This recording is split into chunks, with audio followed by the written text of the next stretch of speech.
Hello, everybody, and welcome to Tabletop Bob. My name is Bob. I'll be your dungeon master for tonight's episode of what is this again? Vecna, Eye of Ruin. What are we Something. calling it? Is that it?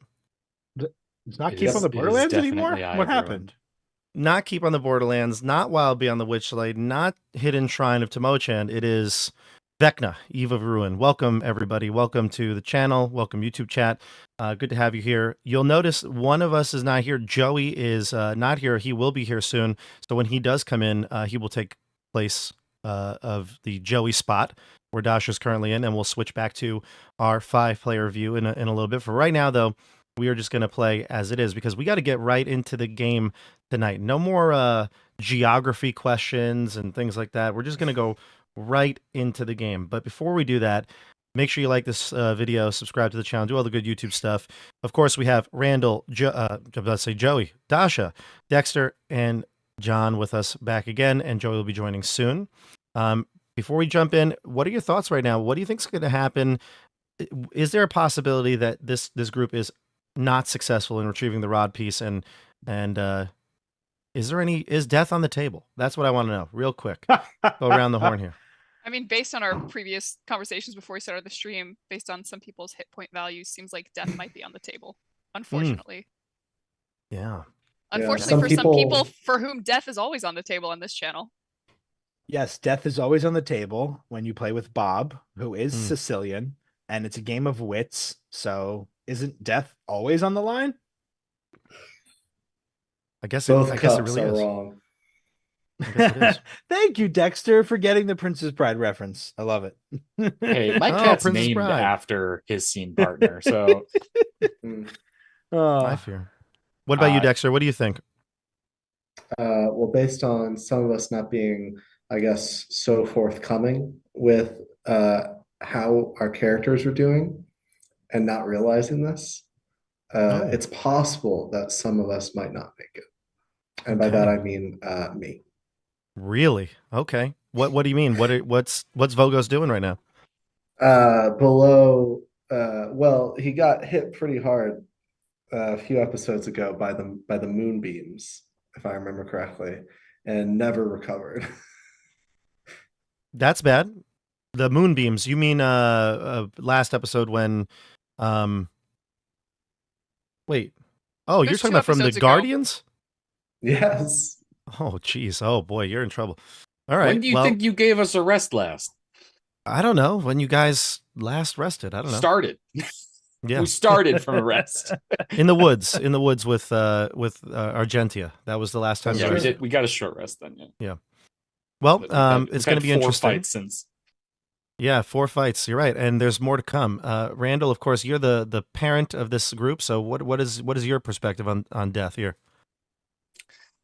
Well, I think that one of my kids is probably going to be a little quieter than they normally are. But other than that, I'm not too sure. I've genuinely been thinking about it all day. Of like, who am I going to absolutely let die to save one of my kids?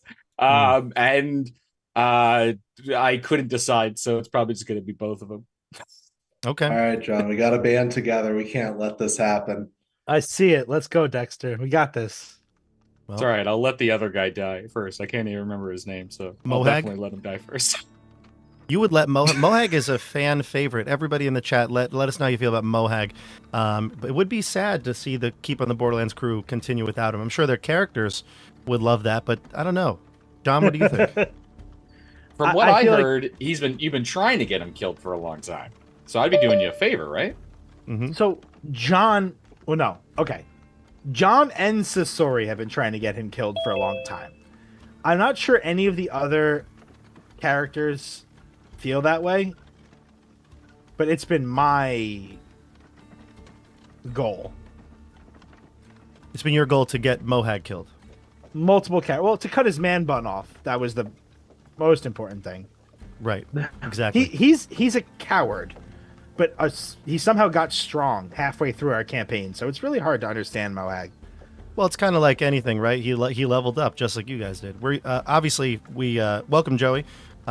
We're talking about death on the table. It's the finale, so we're going to jump right in now. I'm sure death is on the table in your mind at all times. Yeah, pretty much. There you go. See? Good answer. Are we on? We are live. Yes. We are Yes. live. Let's do it You You live. are on Joey. the air, Joey. Yep. Okay. Say hi to YouTube chat.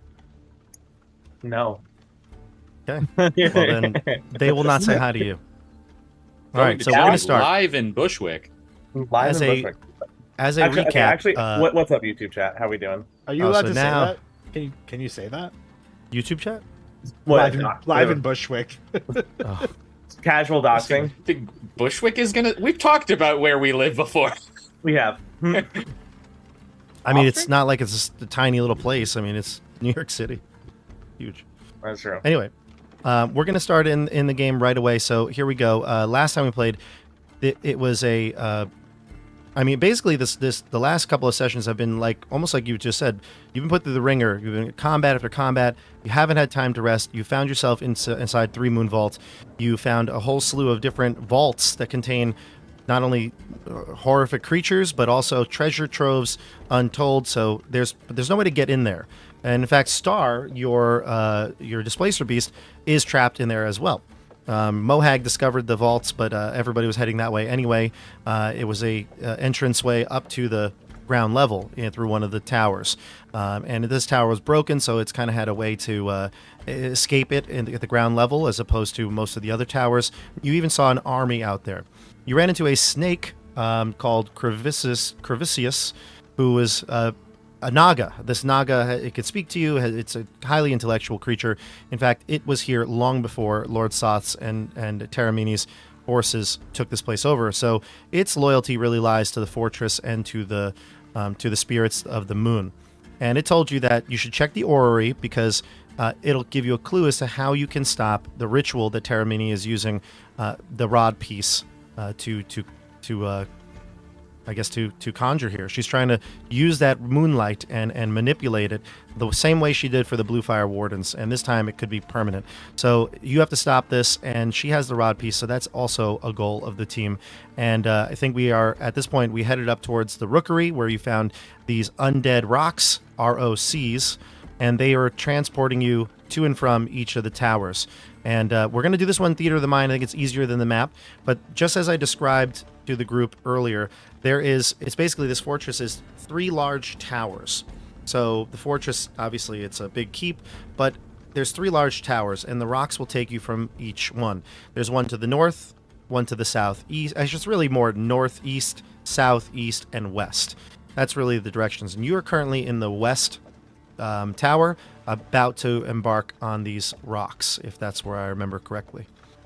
Teramini is, you can see her, or at least slightly, you can see through the hardened moonlight dome that she's got kind of covering the tops of the towers.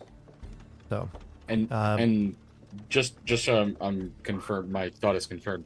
We do have to get one out of this tower. It's just that it's more advantageous to go to the others first and come back, right? So the Naga told you was that there are crystals as part of the ritual that she's performing. They're called lunar crystals. They're very important to this ritual, and the rod piece seems to be the thing empowering them. There's one at the top of every tower. However, the only way to do that would be to go up and expose yourself to her. And he said that you need to have these mirrors. There are mirrors in every tower that you can use to reflect the different moonlights, and that's going to be important to stopping the ritual. He gave you a white moonlight mirror. There was a red moonlight mirror down in the basement, but he did say that there are multiples around this place, and these moonlight mirrors are going to be key in you stopping the ritual. Okay. But yeah. So at this point, we're going to jump into character. You are in the West Tower's Rookery. Again, it's about halfway up the tower, and there's a platform, and you can see there are 2 rocks. They are skeletal birds, and they're ready to move at your command. They seem very well trained. They don't even make much noise. They seem to fly in some sort of magical way. They have no feathers, so they kind of lower their bodies, they lower their necks, and allow you to jump on. I fly on. Sure. You can fly, which is ironic. You don't really need one. but We hover slightly above it. yeah, exactly. Please, I know wanna pet that it, both of you have personally. wings. Hold on tight. These creatures can fly much faster than both of you. We don't want anyone to be left behind. Okay, Rowan. Hold on. Plus, they provide cover.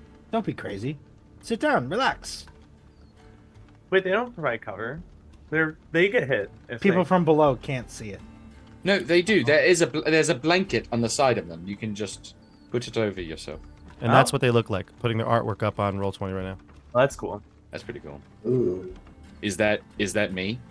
That's you. that me? That helmed warrior there. That's- That's you. Nice. I I always hoped I'd look like that one day. hop on the skull. I sit on its head. Okay. So That- Rowan's That's the not first where one. you should fly. If I fall off, I'll be fine. We literally just went over this. How far away is over? Go with your sister.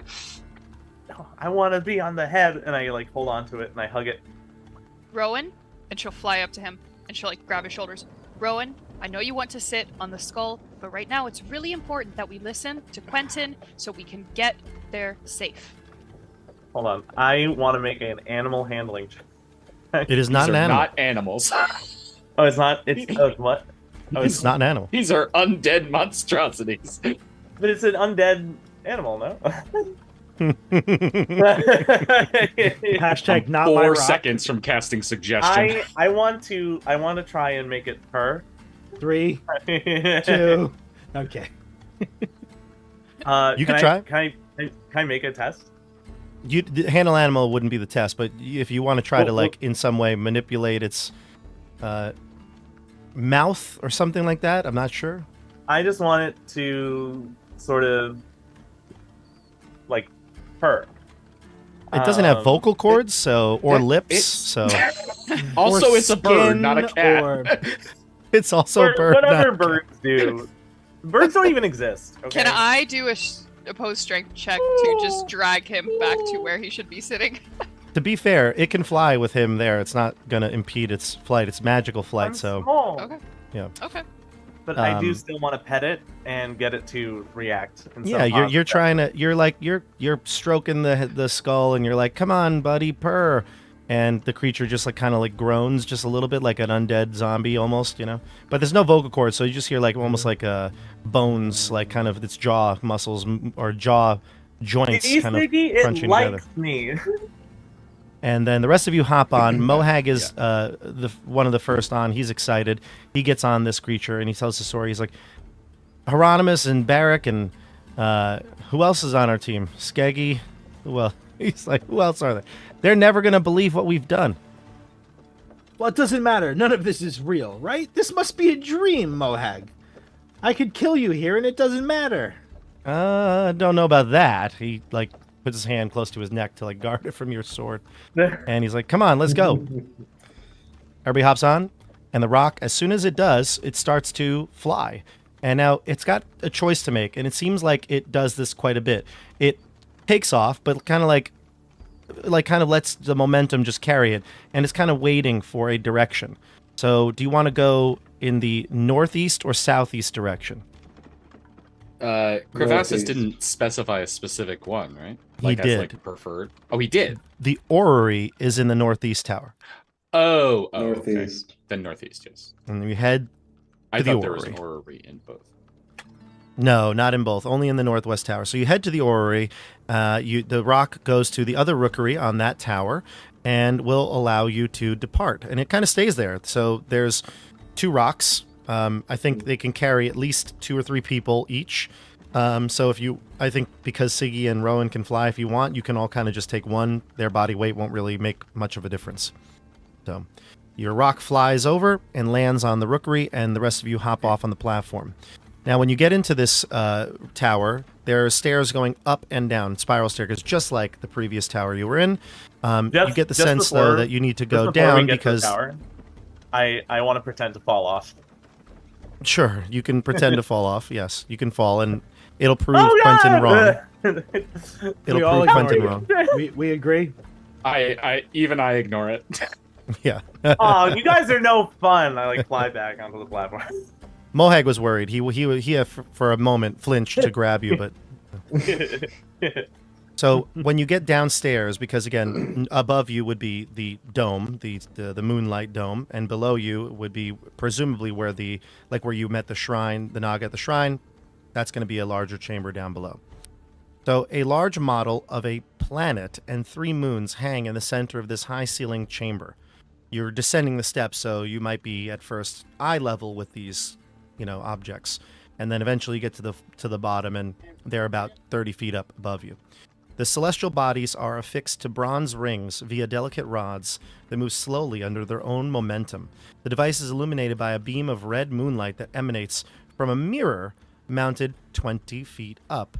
Twin staircases ascend to a railed walkway that overlooks the orrery. And I really do wish there was some artwork for this one. They don't have it, but like I said, imagine this like almost a viewing area, a narrow catwalk sort of around the circular perimeter of this tower.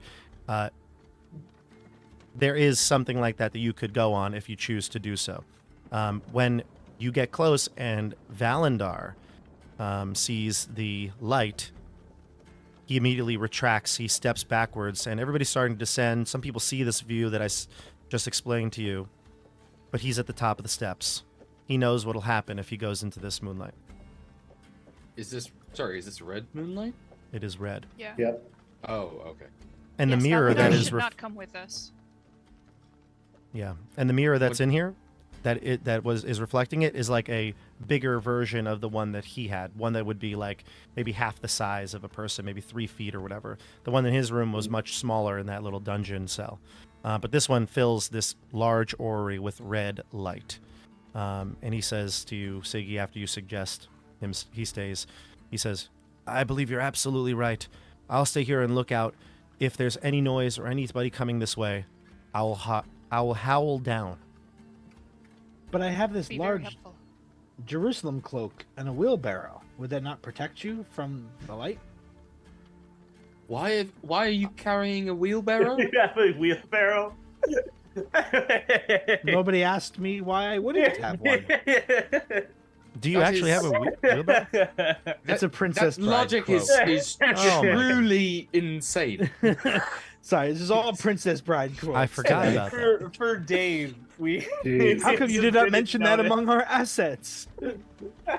Even though a large cloak would be helpful. Like, can we cover him up, I suppose, is what Sasori is saying.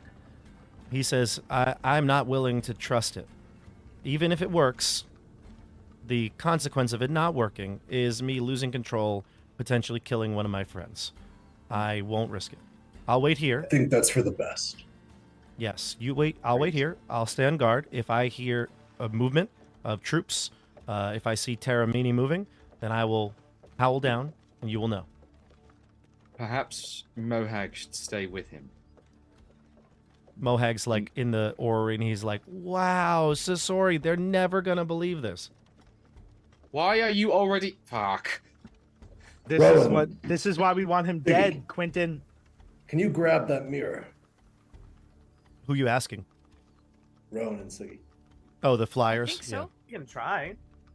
Yes. Like, I fly up. Well, I grab like one end. I'll follow. If the 2 I'll of you do go it up, with my then there's mage. no...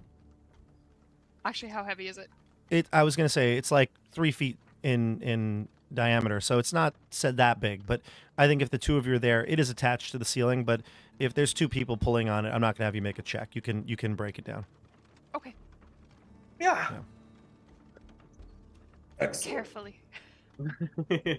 So Shatters. the moonlight mirror was affixed. You remove it. It's not an issue really, but you realize that as soon as you kind of break it away from where it's located on the ceiling, it similar to the one in Valandar's chamber. It goes off, like the light stops. It seems like whatever the tower may be, the vault itself, is what like a conduit for the moonlight, which does make sense. And not Valandar, Mohag, while you remove that and the light kind of turns off, you notice Mohag is down below and he's using that extra jumping ability, that less gravity here.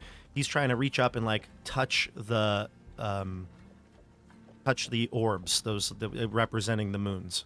He's like, look, I can almost reach them. What are those? I guess as we're like sort of flying down to bring the mirror back.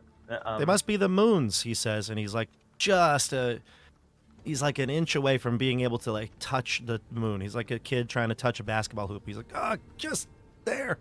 As soon as we were like finished, like putting down the mirror, I go and I sort of like give him a boost as I like fly up behind him. Oh! And he grabs onto one of the spheres, and he's, it's dangling by this ring. So he's like swinging now on the white moon. He's like, I'm swinging with him. He's like, I can't get down. I can't fly. I don't think I can hold you. You're heavy.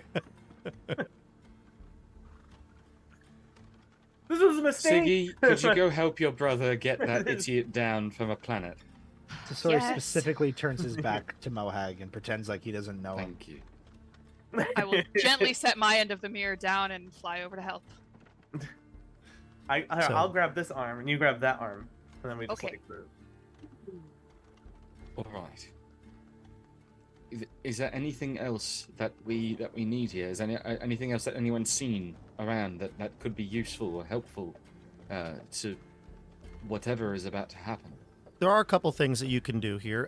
Before the moonlight mirror was taken down, you notice that the way that the shadows reflected and the positioning of these moons actually may have had some sort of importance to it. So if you make you can either make investigation or insight, or if you have nature and are from Kryn, or live here, I guess, in theory. So like I would say Vogos could. Valandar could, but he's not down here yet. Although the moonlight now is, the red light is gone. And then Rowan and Siggy. How long have you been here again? Couple You haven't years. been here. Yeah, Not long, right? like years. Years, because that was where they left when Sure. Rowan turned 18. Okay, so I would say Rowan, Siggy, and Vogos, you could make nature checks or some sort of relevant check that if you can think of something that would be similar or a reason why you could roll a different check that would apply here. I allow that. Same with Vogos. And then for anybody else, you can do insight or investigation. I got a dirty 20 insight. I have only negatives to offer. What? Nat 20 Okay, so for with Quentin, nature. you realize with the insight check that the light actually in here was more than just a protective thing. It clearly is will help you decipher the positioning of the moons and how to stop the ritual, like the Naga had suggested. So a light needs to be placed back up there. Whether it's the red one or not, that's up to you. For the 20 on, what'd you get, history? Or, sorry, nature check, Nature. Joey? Yeah.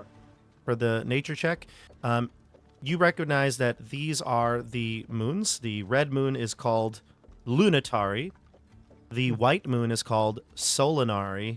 And the black moon is called Nuatari. And they're spelled, I'll spell them for you, but it is kind of how it sounds. Nuitari.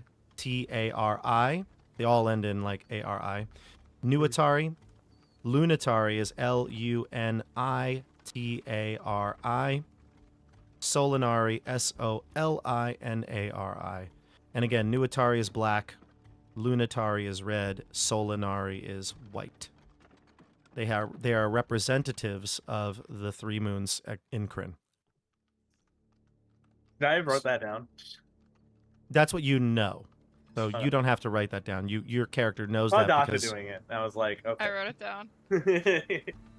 I'm only going to be here for another hour, so I really don't need to know the names of the moons. Well, I'm going to tell them to you anyway. That would be lovely, as it would mean we've survived. and a 20 on nature, huh? You get the sense that the moons are actually in the position that they are right now. Hey, They're accurate to the positions they would be right now.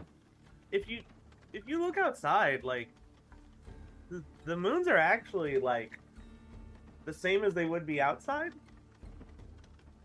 Maybe it's like a clock or something. Do you see a way to adjust the orrery? Me? What are the odds that or Rowan anyone. was the one to make this check? Does anyone see a way to adjust the orrery? I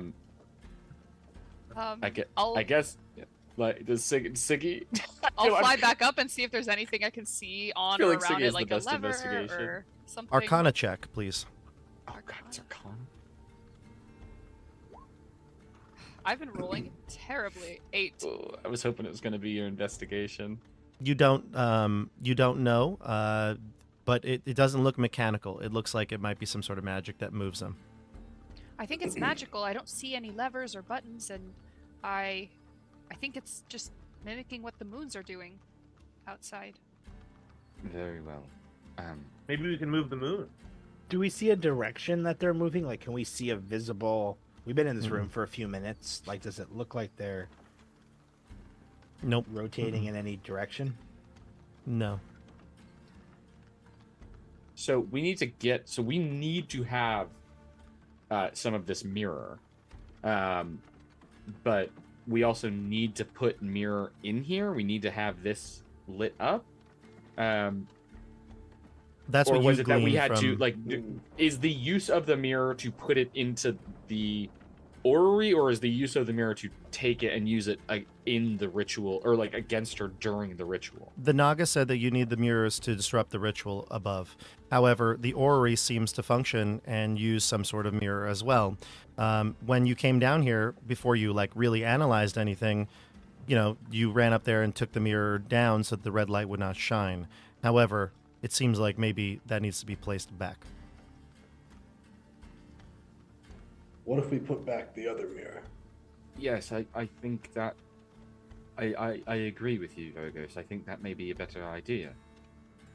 If they want a red mirror here, perhaps putting the white one will adjust something, make it harder for them to do whatever they're doing with the red moonlight. Okay, the white, smaller one. Yes. Sure. Yes. Okay, I'll take it with Rowan and put it up there. You fly up there, and there is like a metal mount that these mirrors were on, so that it could actually be like I think I described it almost as being like a light fixture, kind of like one of those domed light fixtures. So this one's a little smaller, so it doesn't seem to like take up as much room. But when you place it there, white moonlight shines through it and brightens this room, just like it was with red light before. And now, Dasha, as your character is there and starts to circle around and look at it, from different positions, you get a sense that the light is actually either reflecting, casting shadows, and things like that. And from one position, you can see that the moons actually seem like they're almost eclipsing each other. And the way this looks, and I'll describe it, you can write this down, it looks as though Lunatari prevails over Solinari. Solinari prevails over Nuatari, and Nuatari prevails over Lunatari. So again, L over S, S over N, N over L kind of makes that, if you were to fly around and look at it, in different positions, that's what you're getting. That's what it looks like is happening. Okay, I'll fly down and tell the group. It looks like the moons eclipse each other from certain angles up there. I know you can't see, I can't show you, but perhaps that's something we need to do. Wait, how would they all eclipse? Yeah, it's a circle. John's super I confused. think it's Yeah, it's like a circle. Wouldn't there be one moon that doesn't eclipse another moon? That's what it says here. It literally reads, Lunatari prevails over Solinari, Solinari prevails over Nuatari, and Nuatari prevails over Lunatari. It does make a circle. L, S, N, and then back to the top.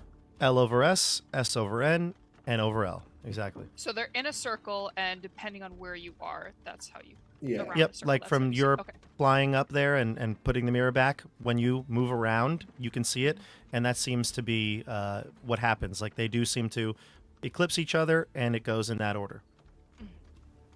That's what it says here. I'm not quite sure. They don't have a map of it, so I'm not sure if there's something we're missing. Many years ago, stop trying to put our physics on magical worlds. That's true. It also is. Yeah, that's true. It also is.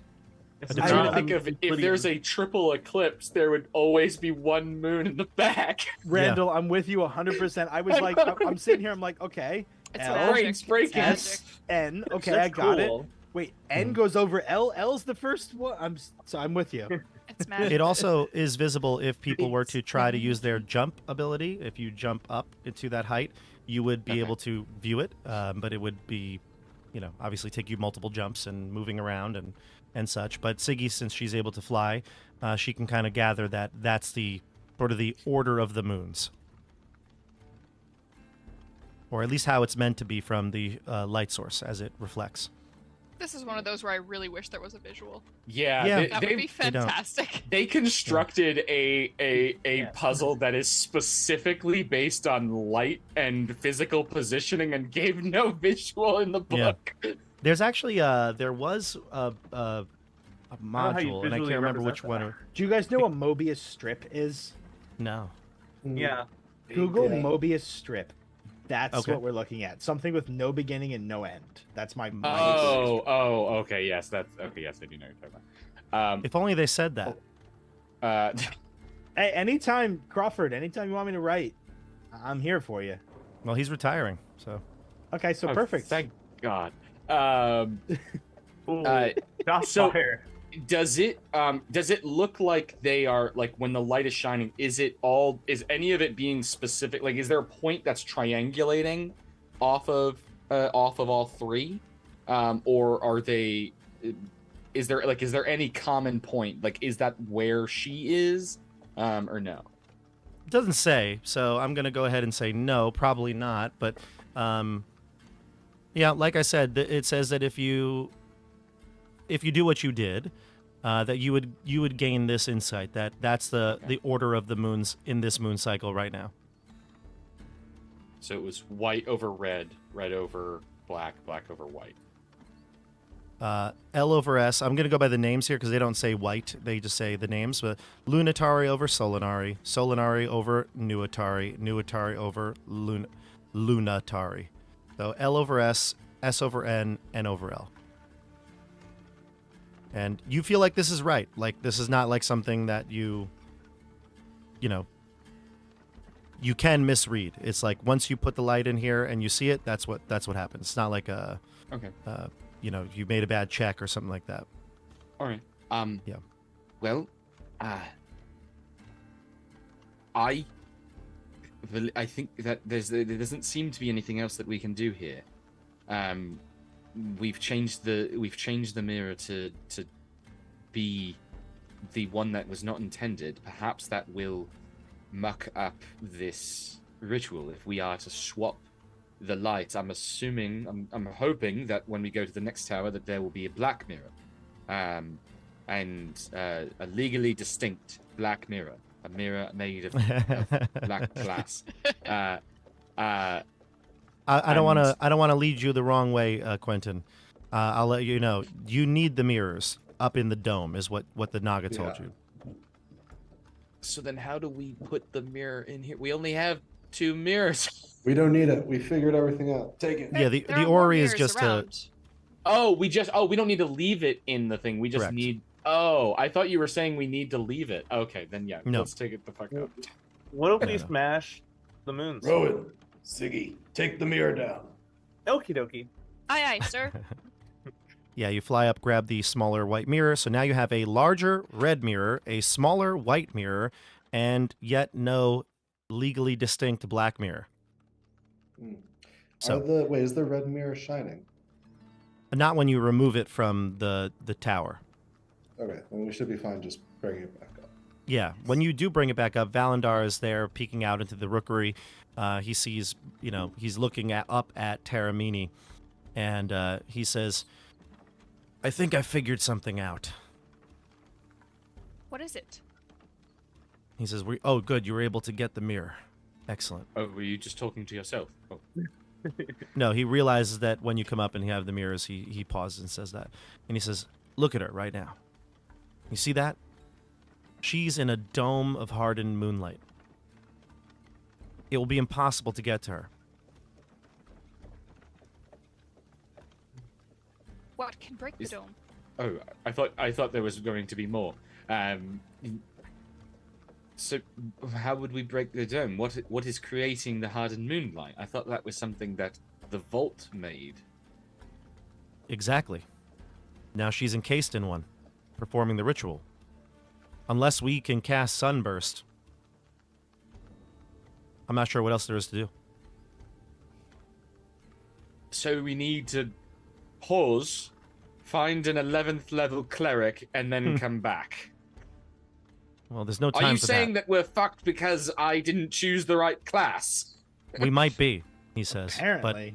But let's get one I- more mirror and see what we can do. I do have this the scroll that I was given. I don't know if I can cast it, but it's a moonbeam. Could that be helpful? Alas, That's like no. We partially. need Sunburst, but there was another that looks familiar. There was a scroll just like that one. What? Flying lady in the room downstairs with the prisons. But that was also covered by hardened moonlight. Hmm. I've yet to meet a So- vault I cannot crack, given the No, right we- magical. Help. I don't think that you can crack. There's nothing to crack unless your lockpicks can turn into pure, unadulterated sunlight. I don't think there's anything that we can do there. But who creates a prison without a key? Someone must Well- have a key. I imagine she does. She created the dome around her, so I imagine she has the ability to dismiss it. Will the stabby help? If she were not in a dome of unimpenetrable light, then yes. What if what is powering? Is it the moonlight outside that's powering the hardened moonlight around her?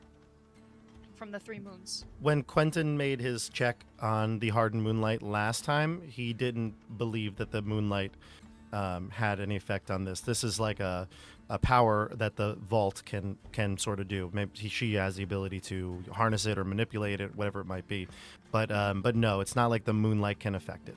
But Valandar says, well, even if we can't get to her, perhaps there's a way to stop the ritual. We need another mirror. Let's go. All And right. he jumps on the Let's roof. go. Yeah. Now, to head over towards the southwest mirror, you're going to get on the rock, and it's going to ask you for positioning again, and you'll lead it that way. Rowan almost falls off again. Mohag almost has a heart attack, and we end up at the other rookery. This rookery is similar, except instead of at the basement floor where there was the orrery, this one's got something a little bit more sinister. As soon as you even step foot onto the rookery on that tower, you can smell something. The smell of roses, but it also smells like that of decay. Ooh. I'm getting President Snow from the Hunger Games vibes. Mm. Who wants to go first in the marching order? I'll go first. Wait, I don't want to go no, first. no. Rowan, stay back. Vogo's- Mohag. It smells like I roses. push Mohag. Mohag, It's your time to Vogo's, shine. Vogo should go first. We're smelling roses and decay. You're wearing and carrying the sigils of the Black Rose. If there's something down there that may be aligned with that faction, merely showing that to the Naga, who is an extraordinarily powerful creature, made it quiver in its scales. I think that you may be at best at lead here. Very well. That's using your head, Quentin. Yes. I'll take But the he lead. didn't bump into anything. I don't understand. Every time I use my head, people say, "Nice job bumping into things using your head." Oh, that's I that's have to go. to. And I just start walking slowly, hoping Vogos walks and speeds past me. Just like you gonna grab him, like okay. Let's go. Logos is already walking down the stairs. Perfect. Vogos, as just you head ahead down of the us. steps, you see a stone circular, sorry, an interior circular stone wall. It's got archways that lead out of this place. The archways of the walls are covered with black curtains, though. The outer hallway you can see is sorry, I guess you can't see the outer hallway. Never mind, excuse me. But it's basically like I said, a circular chamber, just like the other tower. And there's an archway with a covering of black curtains, so you can't see beyond. But it looks like there's another room beyond it. I will attempt to peek behind the curtain. You I pull want to see back if the there's a curtain. wizard there. You pull back the curtain and you see something, all right. It's a small room, just a small little hall that leads to it. Black candles cast a dim light throughout this inner room, revealing a circle of unholy runes drawn in chalk on the floor. A black-robed figure crouches, examining the runes, while a zombie-like creature holding a black rose and a glass jar stands nearby. This creature that's holding the rose and the jar looks just like the creature you saw down in the dungeon level, that black rose bear. And I have art here again, so I'll show it just because it's too cool not to show it. Mm-hmm. And then we'll decide what you want to do. Give me a stealth check as well. Is that just Vogos or everybody? Just Vogos, because he's the one who's venturing forward. Could I also? I have a free use of disguise self. Could I just use disguise self to kind of make myself look like the robes I'm wearing are the robes of this order? And Definitely. Also change my hair to be black and like more slicked down. Absolutely. Mm-hmm. You want spiders crawling on you like this one is? No, not at all. Okay. This But the looks spider- familiar. All right. So Vogos, what'd you get on your stealth check?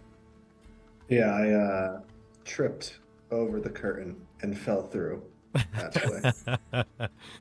You make a loud clang as your armor or your shield hits the floor.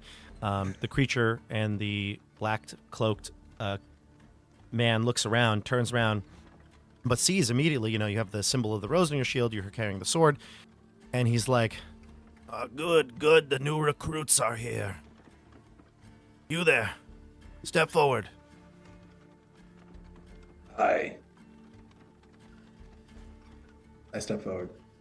You stand up, you step forward. He's taller than you because he's a human and you are a dwarf, but he comes over and towers over you. He's like 6 feet tall, but he's lanky, skinny. He doesn't nearly have the mass you do. Again, he's wearing the black robes and he's just finished, like his hands are chalky and even the edge of his robe is chalky from drawing on the floor. And he says, Good. You'll need to strip down for the ritual. I'm just gonna cast message to Vogos, just so he can hear in his head. You're still behind the curtain, right? Yeah, I haven't. I'm just watching from back, like seeing him. But I'm assuming I'm able to hear this, correct? Mm-hmm. Yeah. It's Okay. loud enough for everybody in the hallway to hear. Yeah, I would just ask, do you want to stay down there alone, or do you want me to advance? I message back. Advance. I go forward as well. And You're join. asking me to strip. I didn't wear any underwear. He goes, good. I'm Two not- I'm recruits. wearing one. 2 recruits. Excellent. You there. Strip. Pardon me. Your recruits for the new process. Correct? No. Why would you think that we're recruits? Because I'm expecting recruits. And you are rose bearers. Yes, we're rose bearers. That doesn't mean that we're recruits. Why would you assume the lowest possible station when we walk into a room? He stands up straight, and he goes, You dare to talk back to Akazi? You dare to make false assumptions of those who directly serve Argentia? Oh, not Argentia. What is this fucking... Whoops. Teramini. Sorry, I was looking... I have them all Fred. in bullet points. Who's Fred? Stop. Tom. No, who's Tom? Greg. Oh, I know Greg. He goes, I'll allow the take back here. No Argentia, right? You say. I quickly glanced and looked at the wrong name on my sheet. I'll allow, you said Teramini? Teramini. And Vogos, did you? I also heard you say Soth. Was that something you said, or is that Dexter saying it? Dexter said that, but Vogos might say that depending on the reaction that Teramini gets. I mean, Nothing I Yeah. think Teramini serves Soth, so I mean, you saying you serve Soth and I serve Teramini makes sense to me. He says, I do not serve Teramini. And who do you serve? The Knight of the Rose Bearers himself, Lord Soth. Now, As do I. you must be here for the ritual. If you're not, get out. And you see in this room that this room has almost like it's dark in here. There's candles lit, but it is very dark. So you're squinting, Quentin, but Vogos, your dark vision can see up above 30 feet up. It's dark because there is a black moonlight mirror shining down in this room. I could get it. I could just take. Siggy is holding Rowan back. Just holding by the So Sori collar. really wants to know Yeah. his stealth abilities. Can I get behind this creature? So right now you're in a small little hallway that has an archway with a black curtain that they just went through. So you're all, I assume, behind the curtain, or perhaps still within like the first chamber of this tower. Beyond it is the ritual room that you've stumbled upon, and in that room is where the light is. But I have no reason to be afraid of the light. So yeah, I want to try to sneak behind the curtain, around the curtain, to try to be on the opposite side of this rose bearer zombie. So you can give me a stealth check, see if you can go quietly, but I would say that when you get to the curtain, you peek in, you would notice that just directionally, the wizard is looking like at your direction because he's looking at Quentin and Vogos. You came from the same area behind the curtain. So if they were to distract him or something and get him to not look there, the stealth check might work. But as of right now, if you were to just pop out, even quietly, he's going to see that somebody pops out. So maybe if they did something to give me advantage on my That would be the stealth only way, not advantage, just Right. to make the check possible. Yeah. Because he's Is there looking almost directly at the another- doorway. Is there another stairway visible? There Inside? is. There's a stairwell that leads... no, sorry. In this room? No. Mm-mm. Mm-mm. There's a door that leads out into the courtyard, though, that you presume. Mm. Vogos will say, "We are not the new recruits, but we believe they should be coming through that door momentarily. Would you like to come and Nice. check with me?" Give me a deception check. I like this. I'll give you advantage because you have the rose sword and shield. Deception, my strong suit. Would I The be able barbarian. to? Would I be able to, using like, given the things I've said, give him a bardic from that? Yeah, certainly, yeah. Okay, so I'm gonna give you a bardic, so you get to roll a d10 on top of it. Oh, that's huge. Just tell me the total. Yep. I love your -1 to deception. Your rolls are basically the same as my +8 to stealth. I was really hoping Bob was gonna force me to make the deception check because I can't roll lower than a 23. No. What do you mean? No, we're not optimizing out here. Though I would That say, makes sense. actually, looking like one of the rose bearers is actually worse in this situation for you, because you're, well, I guess if you can't roll below 23, it's pretty good. But believability wise, you would be a recruit then, whereas Vogos looks maybe like someone who's in charge. Well, no, sorry. I was I am trying in to charge. have the robe, make it look like I have the robe that the guy is wearing. Oh, I see what you're saying. I didn't realize that. I thought you wanted to look like the picture I put up here. Sorry. No, Um, no. I wanted to look like the guy. I assumed that the undead. I figured that if I'm not looking undead, then I would probably not. I shouldn't be wearing. Gotcha. I thought you would look like a human that was wearing the same clothes and Oh, Gotcha. Anyway, point is, I think it's an 18 Dexter. Is that the total? Yes, with advantage, 18. That's right. Okay, that'll be good enough. He says, "Where are they? Let's go." Quickly, follow me. And I usher him Well, I go to the door and usher him behind me. You open the door and you realize you are in the courtyard. You look up and you can see the rookeries. You can see the one rock that you didn't take, the other rock that's up in your tower. It's dark. You can see the dome where Teramini is right above you. You're clearly there. And he's like showing me, which way are they coming from? They're late. Am I able to message back at all at this point or no? Randall? No. Well, I mean, I'm next to you, so you could. Well, I guess you would have to whisper it though. No, because I would have to cast it, but that would also be me talking. Well, I will say, I believe they should be coming from the western tower any minute. Coming up from down below. So he's talking to you outside. He's like, well, go get them. You know, you hear everybody hears the conversation from within the ritual chamber room. How far is the western tower? It's like hundreds of feet away. It's far. So he's not really willing to go there right now. But I'd like to try to convince Mohag to pretend to be a recruit. What? Like he came up the wrong way. He goes, what? No way. Can I But you look just like them, Mohag. can I take You a look stealth like check? all the recruits I know.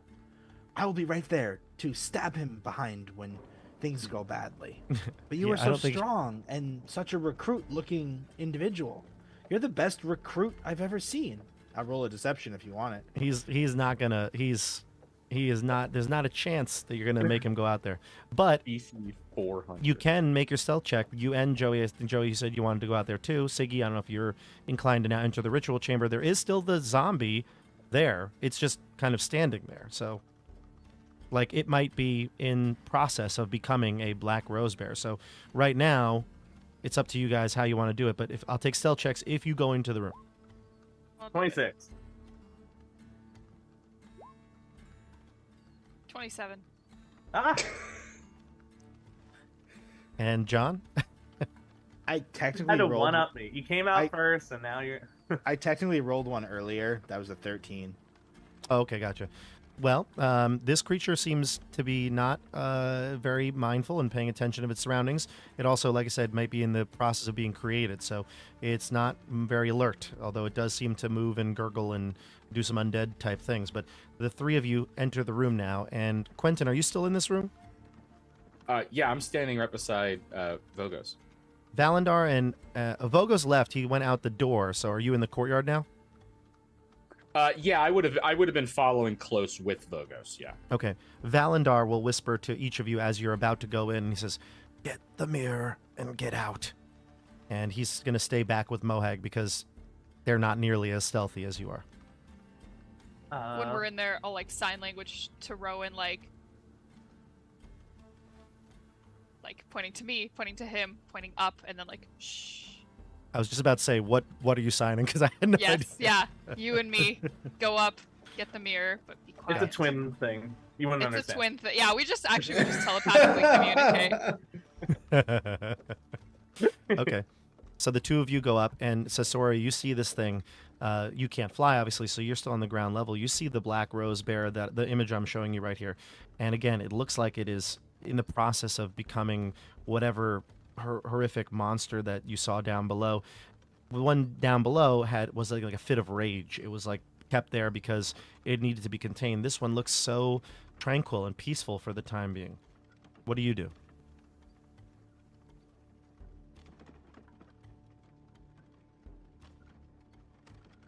John, are you? Do we lose John? Sorry. Oh. Was reading the chat. Was totally not here. Oh, dang. I said that this rose bear obviously is maybe in the process of becoming the horrific creature that you saw downstairs that was raging in that room. But it's not. It's very tranquil and peaceful in here, and it seems to not recognize that you're here yet. So what do you do as Rowan and Siggy are flying up to grab the black mirror? I'm gonna try to get myself in position and ready an attack when things go poorly. Not Okay. if, when. Gotcha. To be able to very quickly run out and kind of, I'm gonna go for like the idea of silently slitting its throat. Perfect. I love it. So you're preparing to attack. You kind of sneak up behind it. It's just standing there in the center of the chamber in the circle. You hear the conversation going on between Vogos and Akazi and Quentin's quiet, but listening to this conversation outside in the courtyard. And Siggy and Rowan, you get to the top. You look down, you see Valendar's head poking out of the curtain, and he's like... And it's there. This one is big. It's the 3-foot mirror. It's the bigger one. It'll take the two of you to do it. Now, I'm going to say this time, though, we need to have some sort of a stealth check or, I don't know, sleight of hand maybe. I think it should be probably stealth because you're not really using tools. But it's got to be quiet because if you make enough noise or this thing were to fall, God forbid, that would alert everybody. That's easy. So the two of you make stealth checks. 25. Where is it? 26. 26. So the two chilling. of you quietly, very quietly twist off this mirror from its holder up on the ceiling, and the light in here goes out. So now it goes from being dark to pitch black. Who has a light source in here? Nobody, right? Oh god. No, but I have dark vision. Okay, you can see up. You can see up to the 30-foot ceiling, and you see that Siggy and Ro are now flying, like zigzagging back and forth quietly, albeit, but like they have no idea where they're going. Siggy actually, she knows that Sasori is down there. She's gonna start slowly descending, and she's like reaching her hand down, like doing this, like motioning for Sasori to like grab her hand to like pull them out, basically. Knowing Sasori would be an elf. I have no idea what you're doing. So You just follow me. He balances out like, wait, okay. Give me an acrobatics check. Uh-huh. Sasori, you see this too, so you can. Oh my god. Yeah, I'm gonna understand that, and like I'm gonna see them kind of struggling with this heavy thing and hold my hand out. I don't think I've ever rolled a 30 before. And now you rolled a 33. I rolled a 33. It's Nat yeah. 20. With a plus 13. Wow. They do backflips in the air. Man. Yeah. Like I do tricks with it. We're like zooming around the zombie's head with the mirror, missing it by like a centimeter. I think Just I've that only seen entire, one like, character roll higher than that in my D&D career. I think it's the highest I've ever rolled. Yeah. That's pretty cool.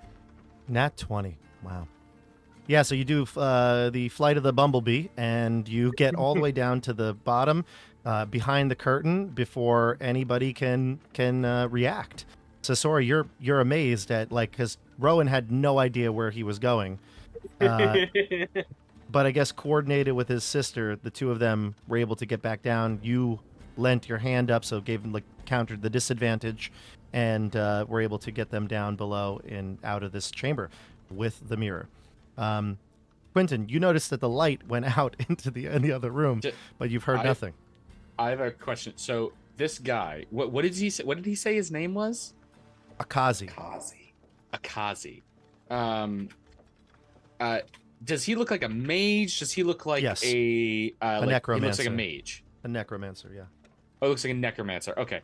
Does he look like just like a novice, or like does he look like I know he obviously holds some station, but like based on any of his equipment, do I see like anything that would give away that he is a very experienced mage? Very or that experienced, he's and just you're a high level character. You've been around the multiverse. He looks like he's a high level necromancer. That's why he's in charge of creating all this undead, and he's got a high position of power, and he's clearly a high level. He's got a shaved head, but he looks sickly, but that kind of fits the bill.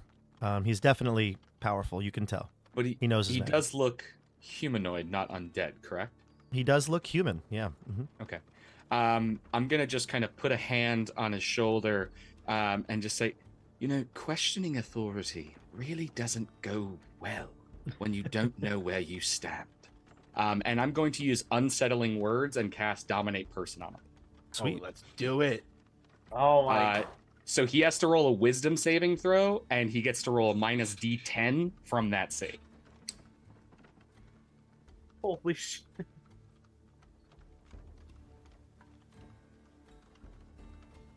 Maybe I won't get rid of the spell.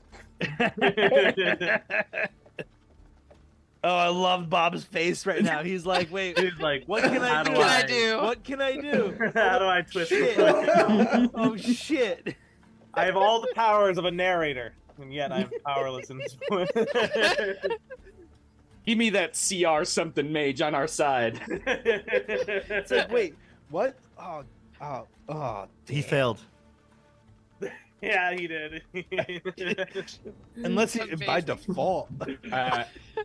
I'm just gonna Yes. kind of go like make him turn and just kind of give him a little the like kind of shitty like look like condescending like slap on the cheek. That's a good chap. Come along. You're Joe Pesci right now. Yeah. Like, hey, get over here. Nice job, kid. Let's go. Follow me now. Yeah, be Right? ashamed. Quentin, what did you Got do? mind controlled right now. He is, for the time being, on our side. We have an hour, or until something partially disrupts my focus. So let's make sure that zombie inside does not. Rowan almost hits you in the head with the mirror as he's swinging around in the dark. And you lose concentration. As we're flying around, like, Literally, a 3-foot mirror almost smacks you right in the head. Amazing. I am Make a going to, concentration check. as we're coming in, I'm just going to tell him, I'm going to give him the command to basically command his zombie to stand down and do nothing. Does he can speak back to you completely, or is it just speak, he has to? He can speak. He's just under my control. He's fully charmed by me, and I can essentially fully pilot him if I want. But I can give him commands that he is obligated to follow unless they would require harming himself. He says, "This one's not ready." Anyway, Is he not under your command? he is, but he has no abilities yet. He's a blank slate. Good. What is his purpose? To become a warrior of Lord Sarth, a black rose bearer. Very well. Ask him what power the rose has. What power does the rose have? It's an important focus for the ritual. Gives them their rage. Very well. Why don't you tell him to put the rose down, lay on his belly, and put his hands underneath his pelvis. Lay down the rose. Place yourself on the floor. Hands under your pelvis. And the creature follows his command. Good job. That's not where I thought the pelvis was. I thought it was behind your ears. Okay. You have certainly had a very confusing conversation for someone else. It was quite enjoyable, nonetheless. Mohag says, "I can't believe it. This is incredible. Not even Hieronymus can do magic like that." And then Valendar says to you, Quentin, he comes over and like pats you on the back, says, "Nice work, my friend. Now, we have to disrupt Teramini's ritual, or else I fear there's no hope for Kryn." We have the mirror. We can help now.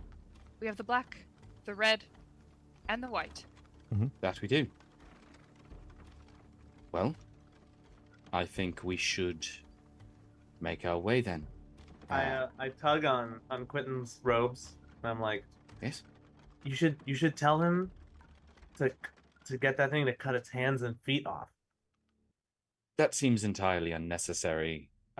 It's likely going to just rot on the floor. I'd rather not agitate it any further. Okay. Just a suggestion. And I take it personally. Writes it down in a book. All right. Well, we have our mirrors. We have a new friend. Why don't we go and finish this? Yes. Let us go. Let us hurry. All right, I'm going to place us on a new map. And when I do that, A map? I will Ooh. place us where we need to be. Feel like Dora the Explorer all over again. Excited All right, about so- maps. I am going to also, like, while we're walking, just ask him, like, talk to him. I want to just so we, like, I'm not going to force you to role play out like a whammied guy the whole time, but I want to ask him, one, if he knows how the hardened moonlight is being made, and two, if he knows the importance of the ritual that Teramini is conducting. He'll tell you that the ritual is, the moonlight is of Teramini's doing. He does not know how to do that. However, he will say that the ritual will harness the power of the moons for Lord Soth, giving them the control over quite a bit of magic here in Kryn. This is going to be a big deal for Soth's armies to be able to control and harness the powers of the moon. The moons. I would also just generally like to ask him if he knows any of Teramini's flaws or weaknesses. She always feels like she has to prove herself. That's quite useful. And she always feels like she's in the shadows of others. All right, so let me Odd just that do she one would thing. choose such a large eclipse with that flaw. Yeah, right. All right, I've got everything all set up, and I'm going to switch us over to our Roll20 view now. And we got to switch the music here. We got to get some music back here. All right, so here's the deal.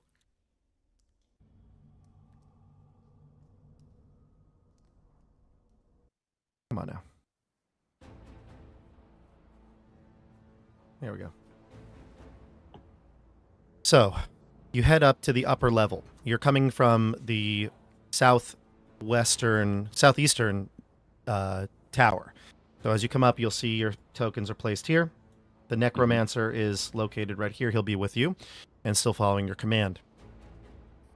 The upper level is incredible looking. I mean, you've never really seen something like this. The towers that you had to fly to and from because of the rocks and, you know, things like that.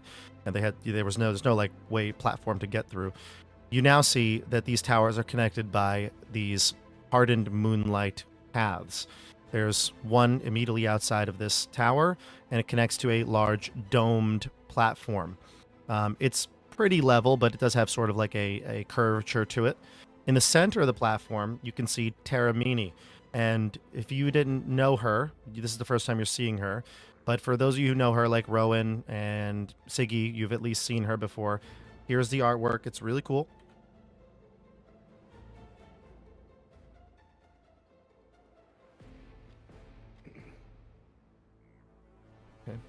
Ooh. What? Oh, that's awesome. All right, which moon is Whoa. which? I need to know. That's cool. So the black moon is New Atari. The Oh, I white do moon know, sorry. Yeah. is... Wait, so there is a picture. So now I understand. Now I understand why New Atari is eclipsed and also eclipses. There you go. It just wasn't of the orrery, which was like a diagram Yeah, of it, yeah. essentially, or a model of it.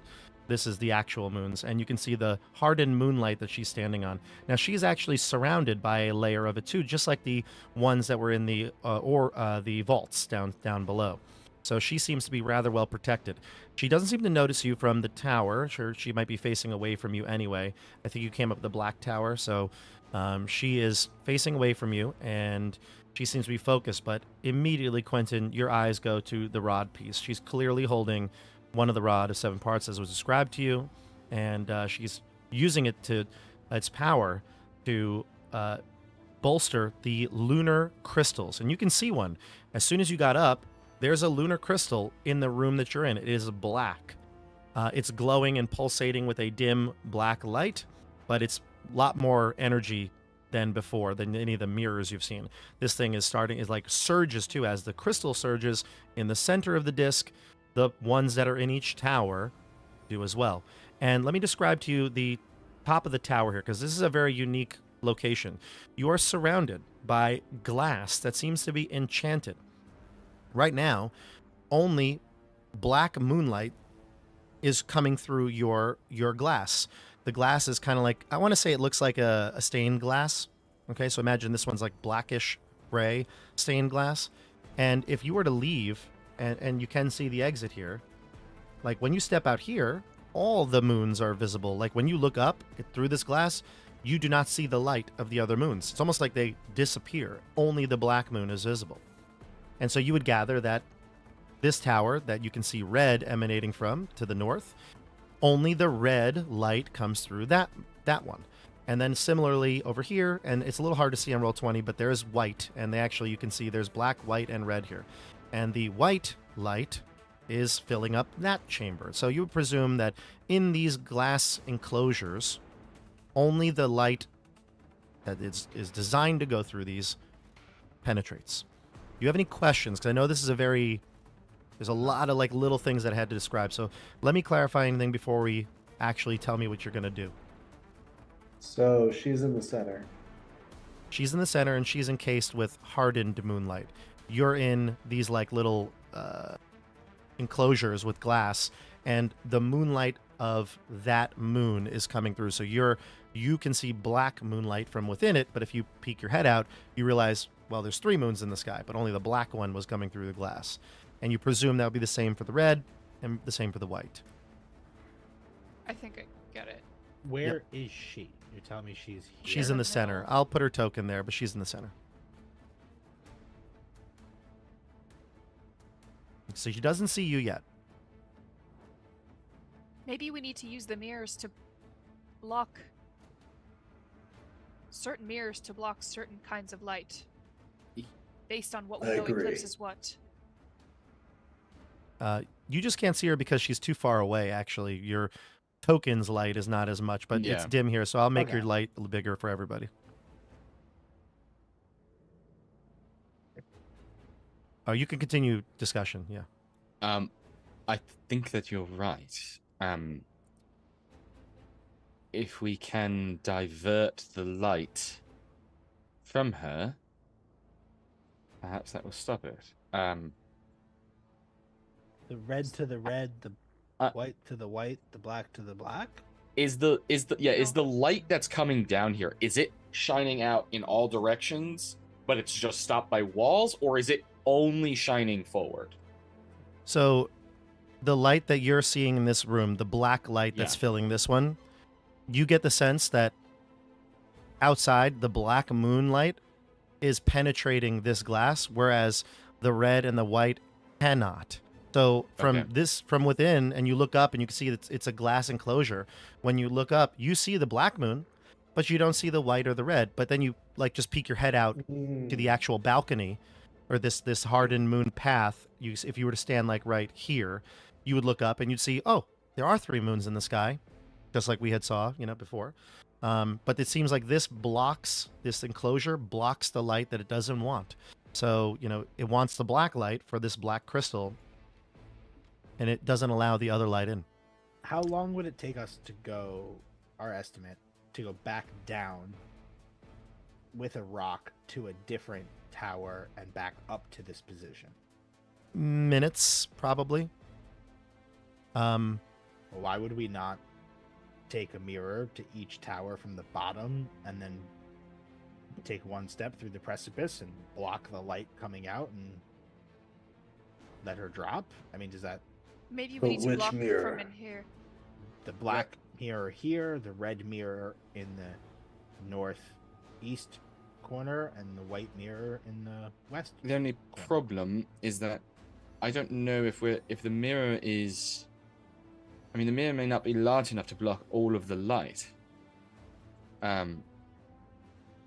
Is there like a small, like, is there like any, like, what size of is like the opening that the light is coming in on? I'm assuming it's larger than the mirror itself. There's no like a whole opening. glass ceiling, right? It's a glass enclosure that you're in. What if we take not white to white, red to red, black to black, but we know which color eclipses which color? What if we take that's the right the answer. the red to the white and reflect it back at its crystal? I agree. I think that is... Yes, I agree. John answered like Sasori. That was perfect. Is there a place to attach any of these mirrors in this room? There isn't, but Mohag says Why do we need to attach it? The light's right there. He steps out towards the walkway, and he stands in the moonlight, and you hear a call from the center. Teramini looks out, and she goes, I grab him. "Intruders! How I don't know what you're talking about. I work for you. Remember when you hired me? You shall pay." Well, I Really? guess, what's his name's here too? Valandar. Valandar is also here. I look to Siggy and say, "Can I kill him now? Can I stab him and throw him out there?" Why don't we just let him hold a mirror, and that can be his whole job? I can hold a mirror, he says. Give me one. I will take it. You have He's a- my sword. And my mirror. So we have to give.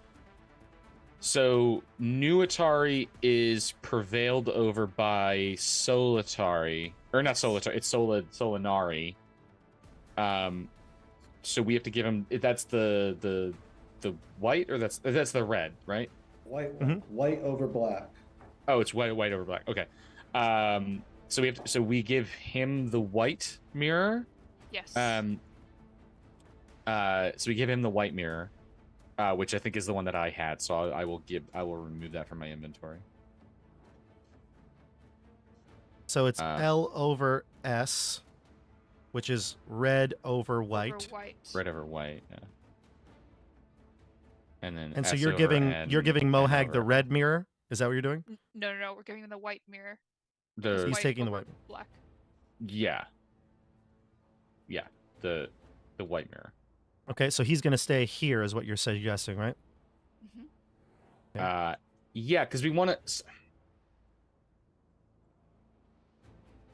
Because I'm thinking, if we have to shine, I'm trying to like do the geometry in my head. Like, if we have to shine the light from the white crystal, we actually may want to, like, if we have to shine from the crystal, we may want to give the different mirror, right? No, we're trying to stop the light. I thought we were trying to shine the light to the other, like shine No, the wrong reflect. light to the wrong crystal, like because it's like the prevails over, so we know which one supersedes the other.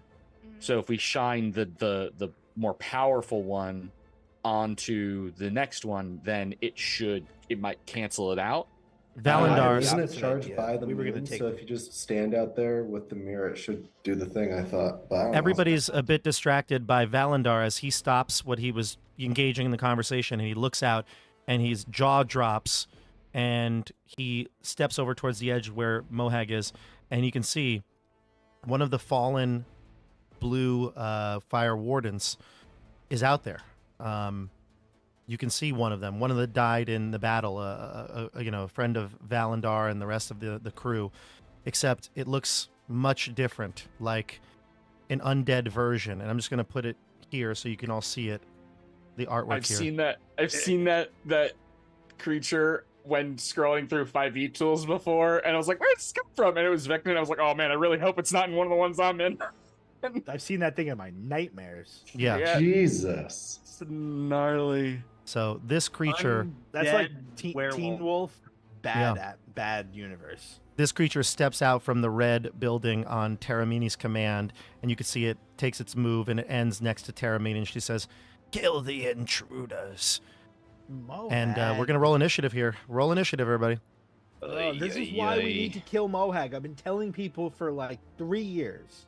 Yeah, Bob just wanted us to start the combat. I know, and it makes sense. We talked for a really long time. We deserved it. Yeah. We should still focus on the puzzle, right? While fighting. While fighting. Yeah, but minutes. I guess now we can cross the precipice, go to the other side with the mirrors. I still think we're taking the mirrors that eclipse the mirrors and shining it back. That's to what I stop thought too. the thing. Well, That's but my vote. Dasha, you said the opposite of that. No, I said No, what she you're said saying. that.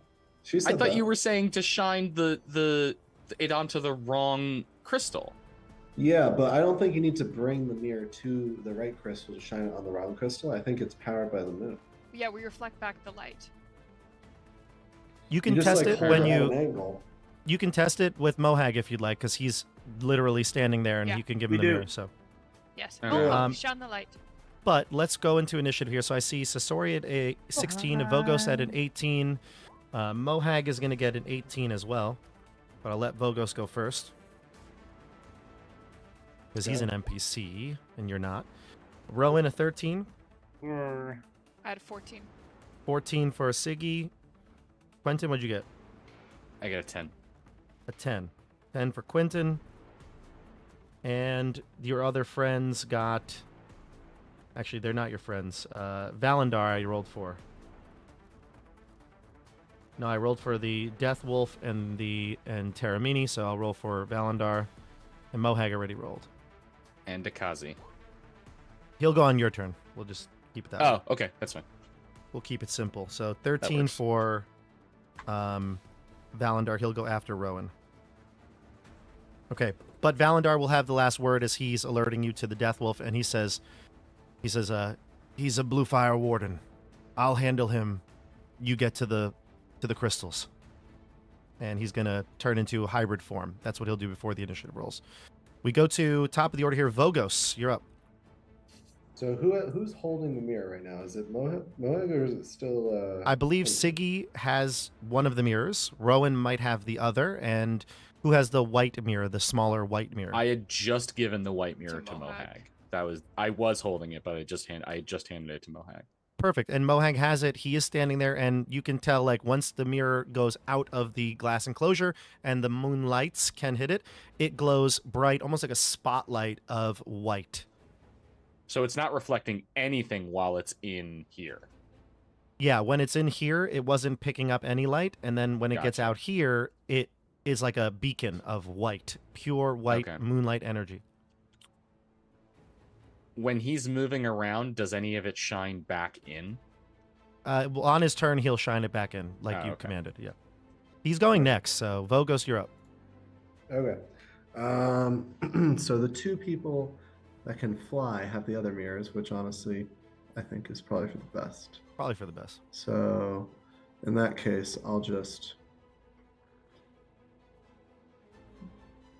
Yeah, our two tanks with no HP, Vogos and I. Let's go mess some shit up. Let's go.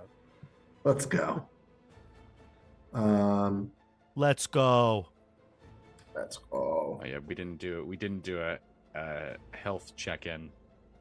Nope. A short rest would have been outstanding. Who needs However, that? I don't think we have Wait, so time she's for it. surrounded, and my assumption is that she herself is also surrounded in moonlight right now, or is she Correct. So open air? not only can she not get to you, but you can't get to her.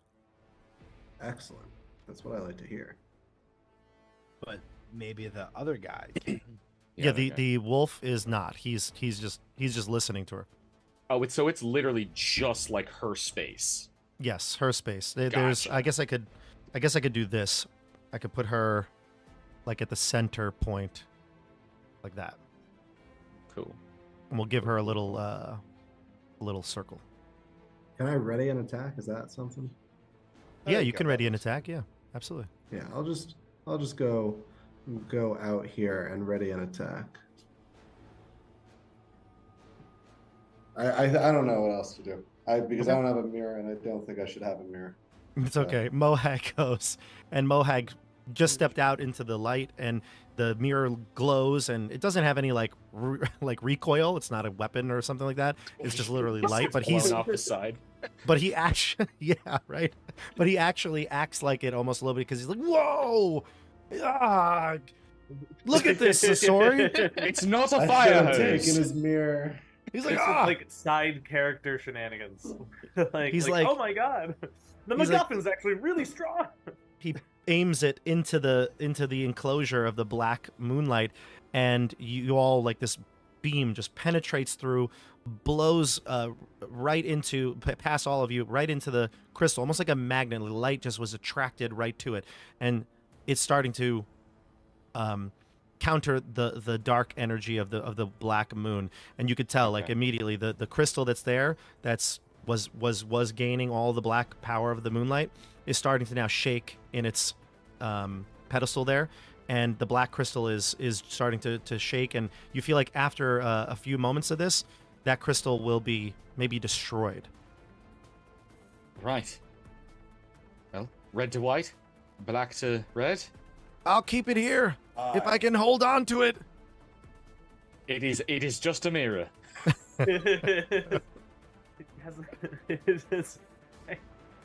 Anyway, he's got it, and he's reflecting it, and he's staying there. That's his full turn. We'll go to Sasori. Siggy, you're on deck. Sasori says, "It's gonna blow!" And I join Vogos. Wait, let me actually... I don't really want to be in front. But I think I'm going to anyway. And I'm gonna bonus action dodge. Okay, bonus action dodge. Nice. Oh, And anything else? I can throw a dagger from here. 5, 10, 15, 20. Just outside for disadvantage, right? Yeah, 2060. Yeah. But I was just counting again. Yeah, I think it's Go for just out. And then, because I don't play fighters ever, do I have to attack to take my... No, that's later, because that's a bonus action. I should play a fighter more often. All right, rolling. Dagger.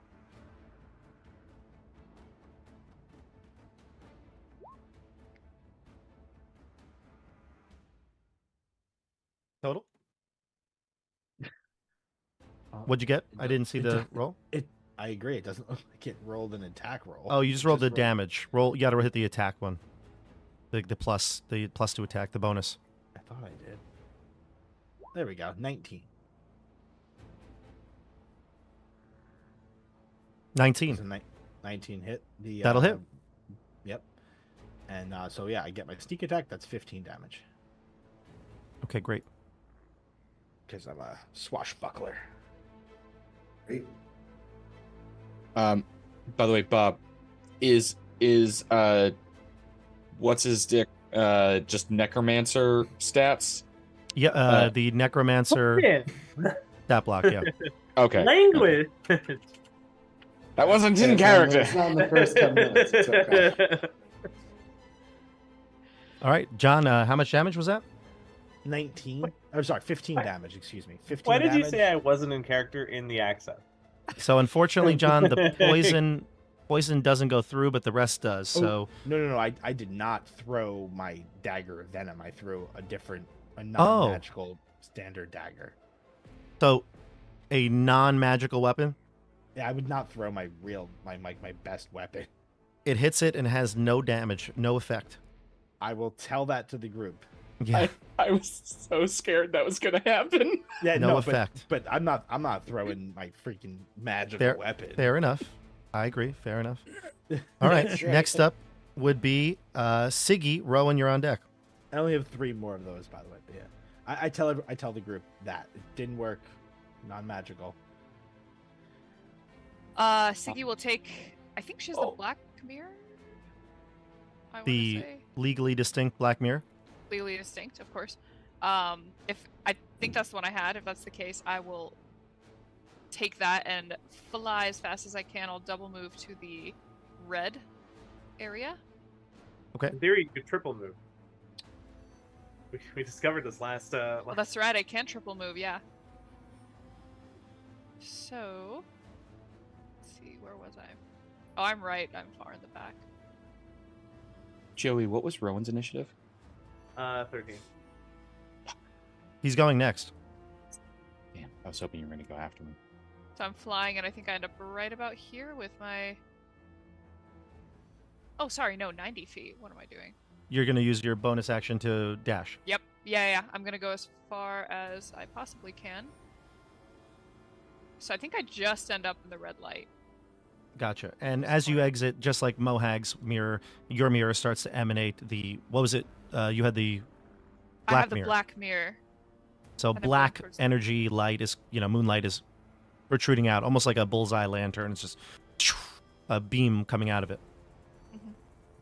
All right, now we go to it'll be Rowan. Right, Would I say something to Rowan before his turn, or would I have to wait until my turn? If it's a quick thing, you can say something.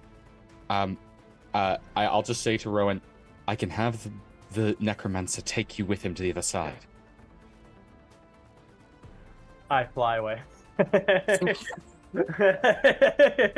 All right. No candy for a week. Wait, what do you mean? You're grounded. I can't ask what that means. I don't know what that means. Like, do you walk me there? Like, He has dimension what do door. I do for that? He has dimension door. So Joey, where do you go? I don't know. You don't need to where's use your- all your best spells. We might have more game to play, you know. No, not me, the necromancer. Like, I'm not using Okay. Yeah. I love it. I have, I was like in character. I just be like, okay, that's cool, Quentin. I forgot about can handle Rosie this on the my own. necromancer. Like, I just feel like that's what he would do. It's fair. So yeah, I triple move and I basically try and do the same thing as Siggy. So Okay, where do you move to? so I'm starting 90 here. Yeah, 90 feet. Yeah, what is this the best spot? Probably. Can I use the mirror from here? You need to be within the enclosure or like at the line to be able to hit it with enough energy. Oh, here. Yeah, you see the line on the. I see. Yeah. So you're close, but just like Siggy, you have your light. The mirror is reflecting off that moonlight, and it is a bright, powerful spotlight. And okay, so I don't want to be on the ground. I want to be up in the air. Okay, and Siggy, were you also off the ground, or were you? I'm always flying. But how high? I want to say 15, 20 feet off the ground right now. I assume Okay. the mirror is quite heavy, so I'm probably getting dragged down a little bit as I fly. Okay. So would that reduce my movement? Yeah, No. I would be at the same height. So yeah, like 20 feet in the air. Okay. Great. All right. Anything else? No, I think that's it. Okay. Now we go to Valandar, who's going to run out, and he's going to double move 1, 2, 3, 4, 5, 7, 8, 9, 10, 11, 12, and he's going to double move to the Death Wolf. And again, he's in hybrid form, so the two wolves kind of clash.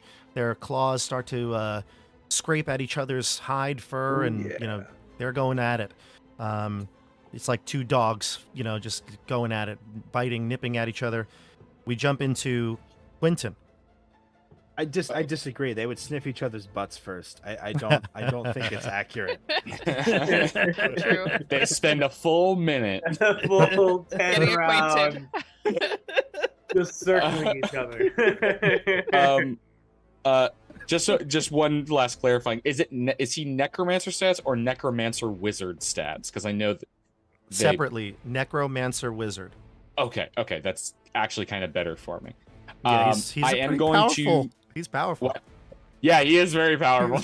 That was why I was hoping if you were like, nah, this is just a fucking nobody, I would be like, all right, let's just push him out the door. But when you said he's a necromancer, I was like, oh yeah, we're taking him. He's I'm good. gonna, since he hasn't revealed himself, I'm gonna have him dimension door With you? over to I'm gonna have him dimension door over to the white Mhm. tower, and have him come out. No, sorry, not with me. I do not want to be over there. I'm gonna have him dimension door over to there, and have him come out and just call out to Teramini,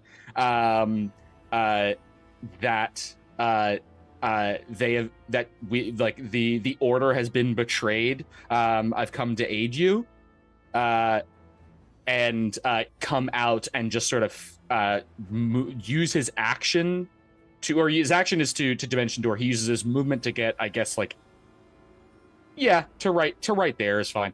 And then, since he's a necromancer wizard, not a necromancer, he uses his bonus action to summon undead, and he's going to summon 5 skeletons surrounding Teramini that are just going to stand like guard and just wait. And they're gonna look like they are protecting her and just stand still. And they are not gonna do anything. All right, I like this plan here. Insane. Bob is When I saw they so had that angry he- inside. When I saw he had that ability, I was like, oh, this is really fucking strong. Oh my god. Um, Like, I imagine she'd continue with the ritual. Yeah.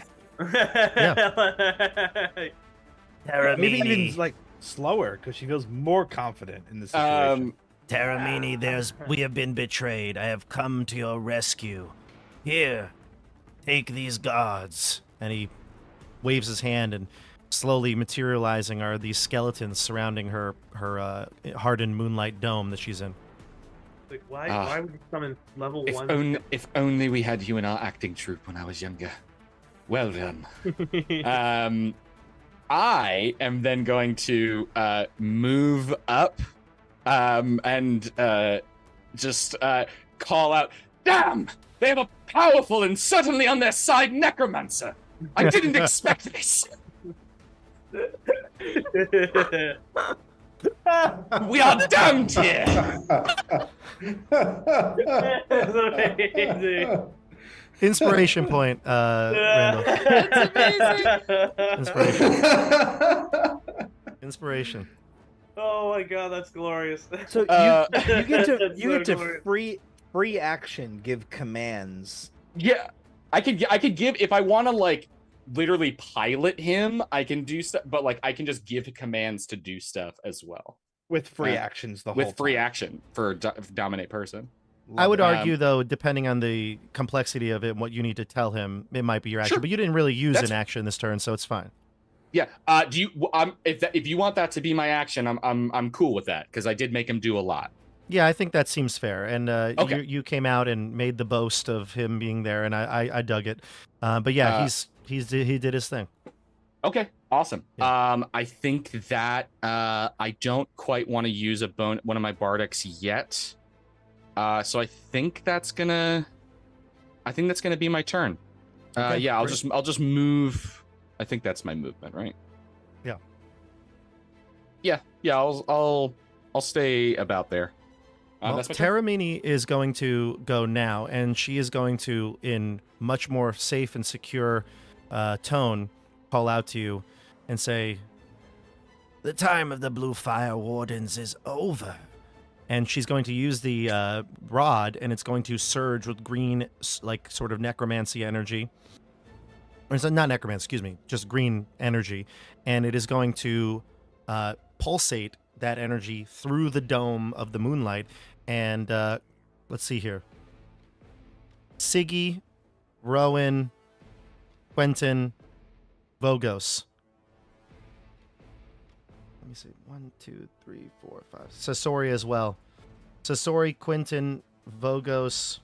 Pretty much everybody except Valandar and the people in the center. Oh, it's Mohag. not affecting the center. Okay. Mohag will have to. And actually, your dude over here is going to take damage unless... No. Yeah, unfortunately, he's going to be in it too. The power is going to surge, and the light in these areas are going to shimmer. The moonlight here is going to shimmer and pulsate out a blast from the crystals themselves. So right now, everybody give me a Constitution saving throw that I called. Okay. Does Mohag already shining the crystal affect it at all, or no? No, he's got to take it as well. I'm going to take it for him, though. Okay. Con is actually something he's good at. Okay. But he rolled a 1. Oof. Um. Wow, your Yeah. lowest level characters rolled the lowest. That's so funny. Yeah, I'm gonna just have to. It looks like everybody rolled low on this, huh? Yeah. Wait, do I have to take one? Yes. Let me see. Sorry, what is the save again? Con saving throw. Constitution. There. You said no one in the center is making it. No. Fuck. He's too far out of range. Shit. Okay, I can't use that. Never mind. Give him a saving throw too, Quinn. Oh, what? Yes. What is his con? Ooh, he has a bad con. He horrible fail. That's a 4 for him. So it does look like Rowan is the only one to pass. Siggy, did you roll? I did. Yeah, I got a 13. Rowan, you're the only one that passes here. Everyone is poisoned that failed the save. Okay. Rowan, I think you are I not got- poisoned. I feel like I got a resistance to poison. Do you? Then you would get advantage. No, I think don't- Vogos would though. Vogo should I as have a advantage dwarf. against Yeah, poison. Oh, yeah. Vogos, you would get it. Yeah. Roll it again. I'm looking as if I got this Not as a part of my 2. Thank dagger God. thing. 25. Nice. Much better. Your dwarven resilience saves you from this, so you are no longer poisoned. But everybody else is. So that would be Siggy, Mohag, Sasori, Quentin, and the Necromancer. Kazi. All right, I just that's her slurp turn. up the poison like it's a sock It- brandy. Mm. Is an Awful. undead necromancer like not immune to poison? He's not undead. Oh, he's not undead. Okay. Yeah. Let's see He's the weak. slashes. Let's see the claws and He's the just bite. anemic. Wait, I'm sorry. What was the damage for the poison? I was just looking at my resistance. No damage. It's just the poison condition. I was really worried Even it was going to worse. be damage. Yeah. I am now really scared of dropping concentration, guys. That is the Valandar- downside of having control over this necromancer. Statistically, you're not going to roll that low on Oh con again. God! You have Valandar to gets just- hit twice by the creature, a bite and a claw. And Valandar needs to make a saving throw against him when he gets bit from a fear effect. So we'll do that first. We'll do his saving throw here. Valandar is now frightened of the creature. So that's not going to be good. And the creature got hit him for 27 damage and 22 damage. So that's a total of 49. Valandar is looking rough right now. And no, it's not a dog pun. I realized it afterwards. Ah, So Valandar and the Death Wolf are in a match, but it seems like the Death Wolf is besting Valandar right now. We're going to jump down to Vogos now. Vogos, top of the order. Mm. Well, it looks like next turn we should get light, or by my next turn we should get light on all these things. So I think I will go.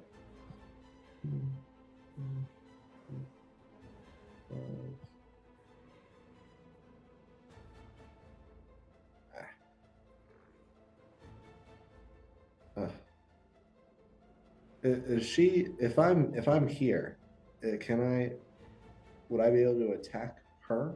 You could try. She's surrounded by the hardened moonlight. You've seen it before. You know that is impenetrable. Yeah. I meant like, could I like ready an attack, like pretend that I'm going to swing at the skeletons, but actually, she probably knows. I've just turned this into full community theater. I apologize, Bob. Yeah, These you want to. goddamn bards. I mean, you could attack the skeleton, and I mean, I don't know. It's one skeleton. No, not attack the skeleton. I was like pretend. I was just thinking like pretend to attack the skeleton, but like actually ready an attack on her. You can. For when the moon beam goes down. That as soon as that happens, I get an attack. yeah, Certainly, that yeah. sounds great. Mohag is poisoned, so he's like vomiting from whatever this lunar power is, and he's like, I think I can get it just a little longer. And then the energy of the white mirror, all the moonlight energy that it's been harnessing over the last round or so, fills the black crystal and it shatters. And you can see a ripple of energy cast out from the area. All the glass enclosure shatters and it crumbles to the floor. Mohag covers his eyes as the black pieces of the enclosure start to sprinkle all over him. And he looks to the group. He's like, I think I did it. I did it. And he looks before him. The bridge is now starting to fade. Fuck. The moonlight is cracking. And he starts to run this way with his movement. And he was 5, 10, 15, 20, 25, 30. He says, Sasori, run. It's shifting. I'm not in this circle. As that's happening, I would have liked to have used my bonus action to enter rage, calling on my ancestors. Only problem with this, Dexter, is if you don't attack, you lose the rage. So you can, but you'd have to attack like Oh, I think yeah. that's the only skeleton. until your next turn, right? Because I think Yeah. if he does it before the start of his next turn, he would keep it. I think. Oh, okay. But then you'd have to bank on. But okay, hold. Do I? So I have 2 attacks, right? Can I? So can I attack one and then ready the second, or it's the same action? Right? No, it's the same. You actually, it sucks when you have 2 attacks and you're ready. You can only do 1. Yeah. Yeah, No, I that's was the just going to action. say because it seemed like it took 2 turns for that crystal to be destroyed, so I don't think I would want to enter my rage yet. So Or- the mechanics of it, when you point it at it, at the start of your next turn is when it completes. Yeah. So, well, all I noticed is that it seemed to take a minute. So, Yep. And actually, in which case, I probably would want to enter my rage, which would allow me to move a little bit more, and then I could attack the wolf twice. Oh, perfect. If you're Do okay it. with that. I'm totally fine with that. Take it back. Do it. Move your token 1 more, and you can attack the wolf Okay. using the magical sword. I'm assuming. Oh yeah. Yeah. Okay. Oh yeah. So I will, for one last time, call on my ancestors to guide my blade as I strike down on this beast. A 13. A 13. Actually, wait. Ah. Oh,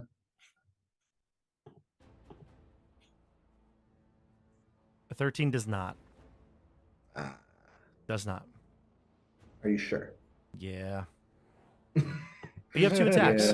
Yeah. Are you sure? But you have 2 attacks. What about a 15? That does. Shocking. Okay. And then that'll do 8 plus 3 is 11 damage. And now your ancestral guardian is that if he decides to attack somebody else, he'd have disadvantage. Yes. Okay, great. Okay, good. All right, so that's your turn. Mohag, Gwen, Sasori, it's your turn. All right, Sasori's gonna run up and attack as well. Oh my god, there's so many creatures here. I think this is the person we're attacking. yeah. Cool. I'm like so zoomed out, and there's so many unfamiliar tokens. Perfect. So I'm gonna swing first with my longsword. That's a 17 to hit. Mm-hmm. That's 6 slashing damage. Magical.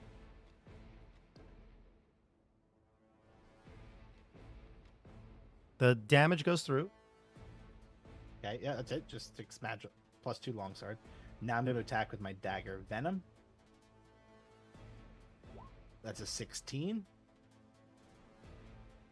The damage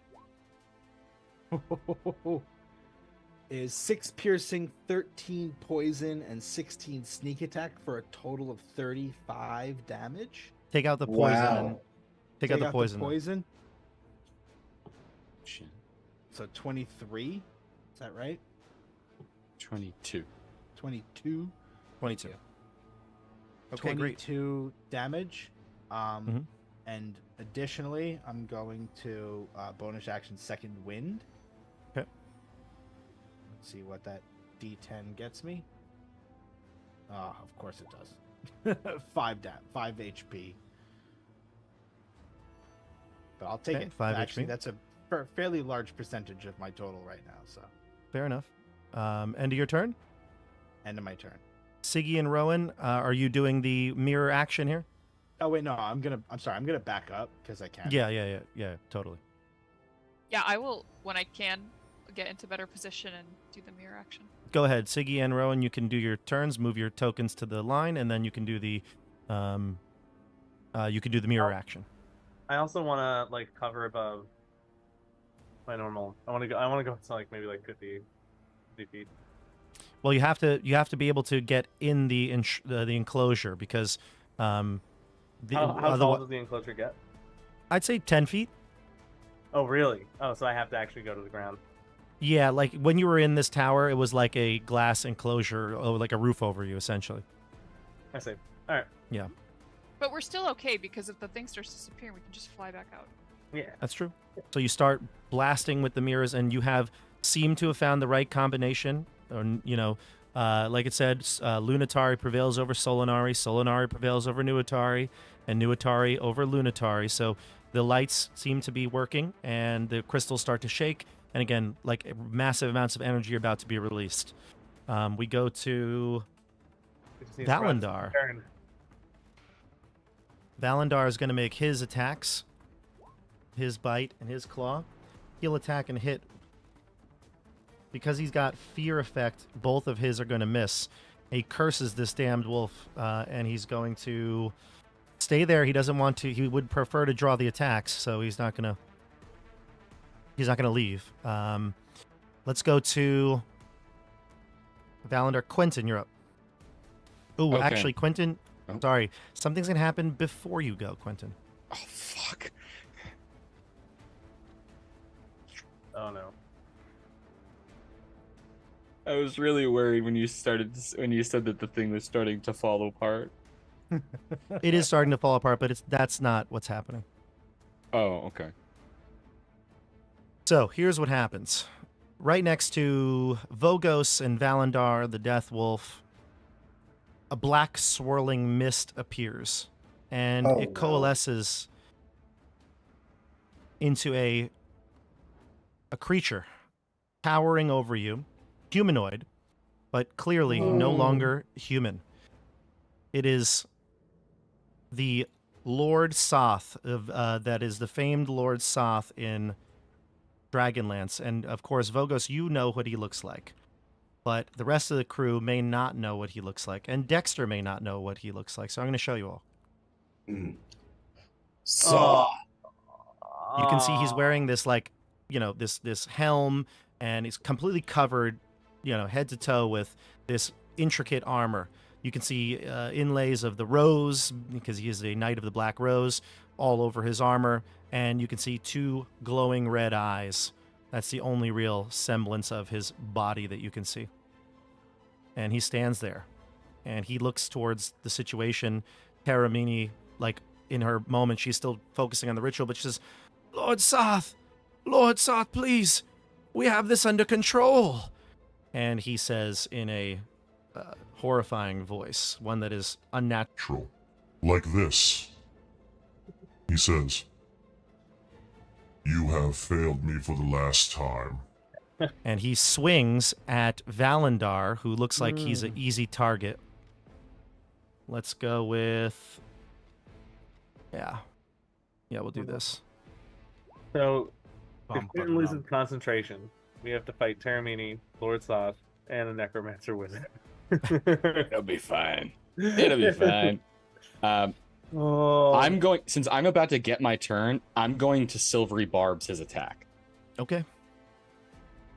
Maybe. So he's gonna have he's gonna have to roll a second time after he rolls, and I'm gonna give advantage to myself. Okay. So he appears, teleports there, swings with his blade. It comes down onto Valandar, and it will be not a critical hit. It will be a 17, which still hits him. And that is going to take him down. Then he's going to have advantage on his attacks as he continues to drive his sword into Valandar's heart. He's going to hit, even with disadvantage yet again. Oh, he doesn't have disadvantage this time. He is normal. He has advantage now. And then his last attack will finish him. So he drives his sword deep into his chest. Valandar goes down to the floor, one knee, and then again another one slams him into the ground. He's unconscious. And finally, the last one rips out his sword. All of his innards spill out all over the moon disc here that we're floating on. I would assume Siggy and Rowan would see this from a distance, but I don't know. What is your reaction to seeing this leader who you've followed for so long die? Siggy's gonna, like, scream. at this. Valendar, no! And she's trying to hold on to the mirror, but she is shook by this. And Joey, what about Rowan? Rowan reacts like he's been like scared for the first time in his life. Damn. It's less of a like passionate sort of rage and more of just like a, oh, like we're gonna die here. but he's gonna try and do his best to do his job and pull on to the mirror. Okay. Not All try right, and think so- about it for now. Well, Vogos also has a reaction. He sees this occur and he goes, Lord Soth, I have found you at last, and immediately attacks back at him with my Sentinel attack. That's right. Epic. Nice. Very nice. For Valendar, Mm. 27. You hit. Oh my god. Hey! Very nice. Come on. Amazing. Wow. 9 damage, 9 damage. It goes through. Ooh. Wow. Wow. Does your sentinel like stop him in his tracks? And it kills him. I don't. 9 it doesn't kill him, but It does for 9 damage. No, but does he get disadvantage if he attacks someone else? that's the first person I attack on my turn. I don't know how that works with a reaction. It wouldn't Okay. work here, but at the same time, still, you've caught his eye, and he goes, You use our symbol of the rose. You will die for this and become part of our army. "All right, I That's shall what he's- not. he's ready for you." shall die tonight. Ooh. I'm already dead.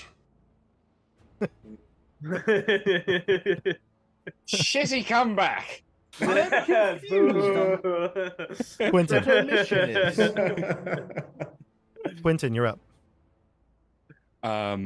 Okay. I'm going to step off of the bridge so that it doesn't fucking collapse under me. You see it. It is disappearing. I want to get one clarifying thing. So, what is the limit of telling the necromancer wizard to do stuff that would not use my action? Like Attack. would just Run. Quick command would Okay. be for you. so if I tell him to attack, he would use his He'd do best of three his arcane ability bursts. to. Yeah, his best of his ability Okay. to attack. Yeah. Mm. Okay. That's good because that's what I want him to do anyway. That is a range of 120 feet.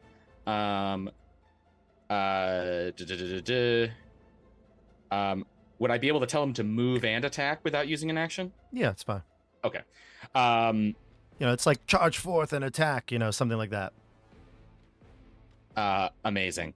All right, so I am going to move down this way. So 5, 10, 15. Oh, no, I already used 5. So 20 is there.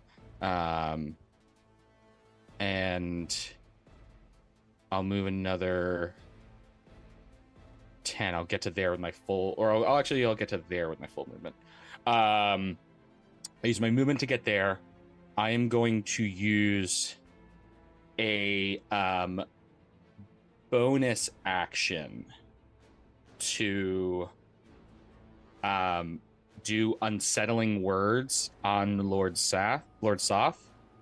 And then I am going to cast antagonize on him. And I use unsettling words and I just say, Lord Soth, at last we see each other plain.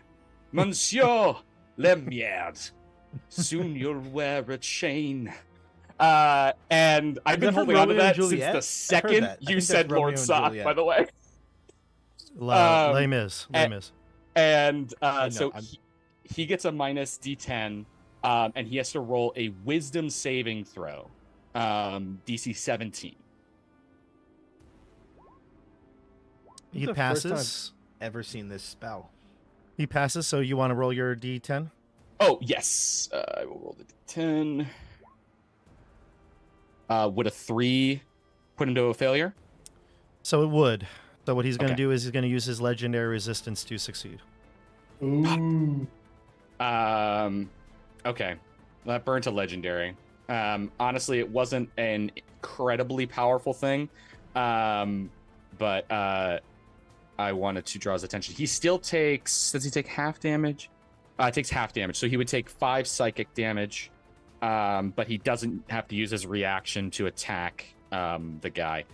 And then I'm just going to have the Necromancer Wizard go here, since I think that would get him I think that would get him a line of sight on Soth. Okay. I'm gonna tell him to go there and tell him to attack Soth. So he's gonna use 3 of his 3 arcane bursts. Go for it. And, you can roll him. Oh, okay. Yes, I guess I'll roll for that. Because I was so convincing that he was on their side, would he get advantage on these attacks?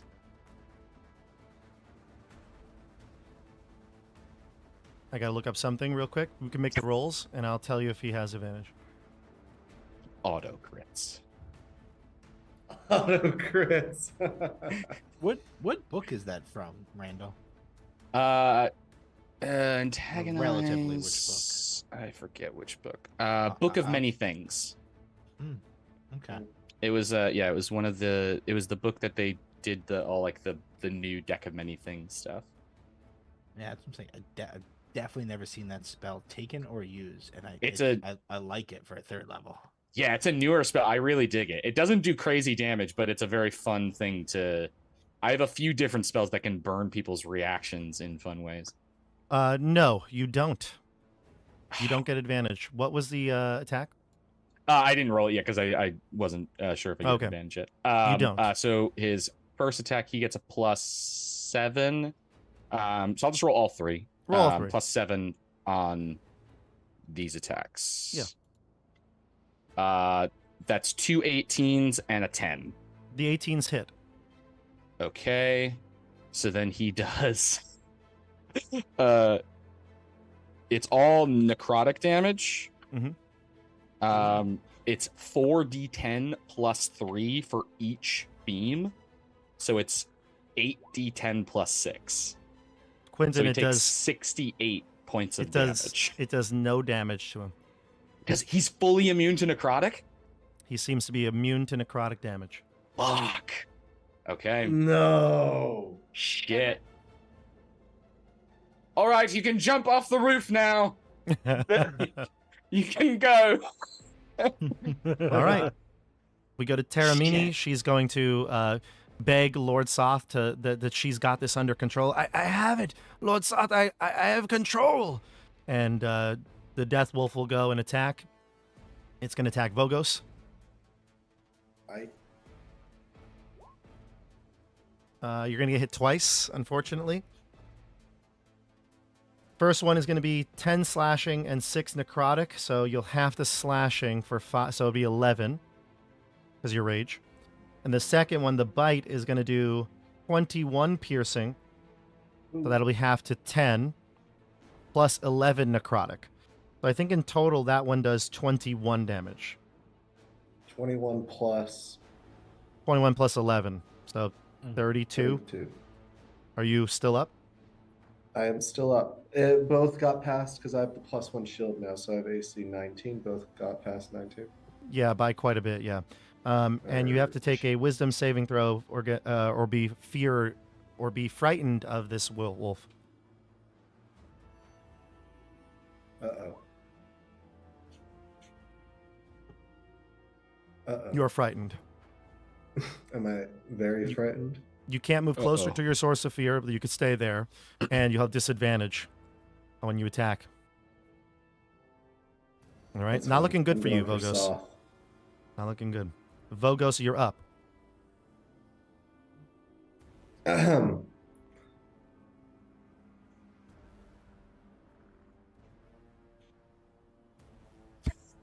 End turn. End turn. I That's a good- check. You could do something or the other. Think about it. I want to run to the bathroom real quick. You can just decide and discuss maybe some strategy here because this is getting crazy. So discuss and I'll be right back. Yeah. Guys, we're fine. Okay, team. I Who's think got we're an? gonna, I think we're gonna succeed in destroying the crystals, and then I think we're all gonna die. Yeah. Well, So, we need to here's get my the thinking, artifact from her, right?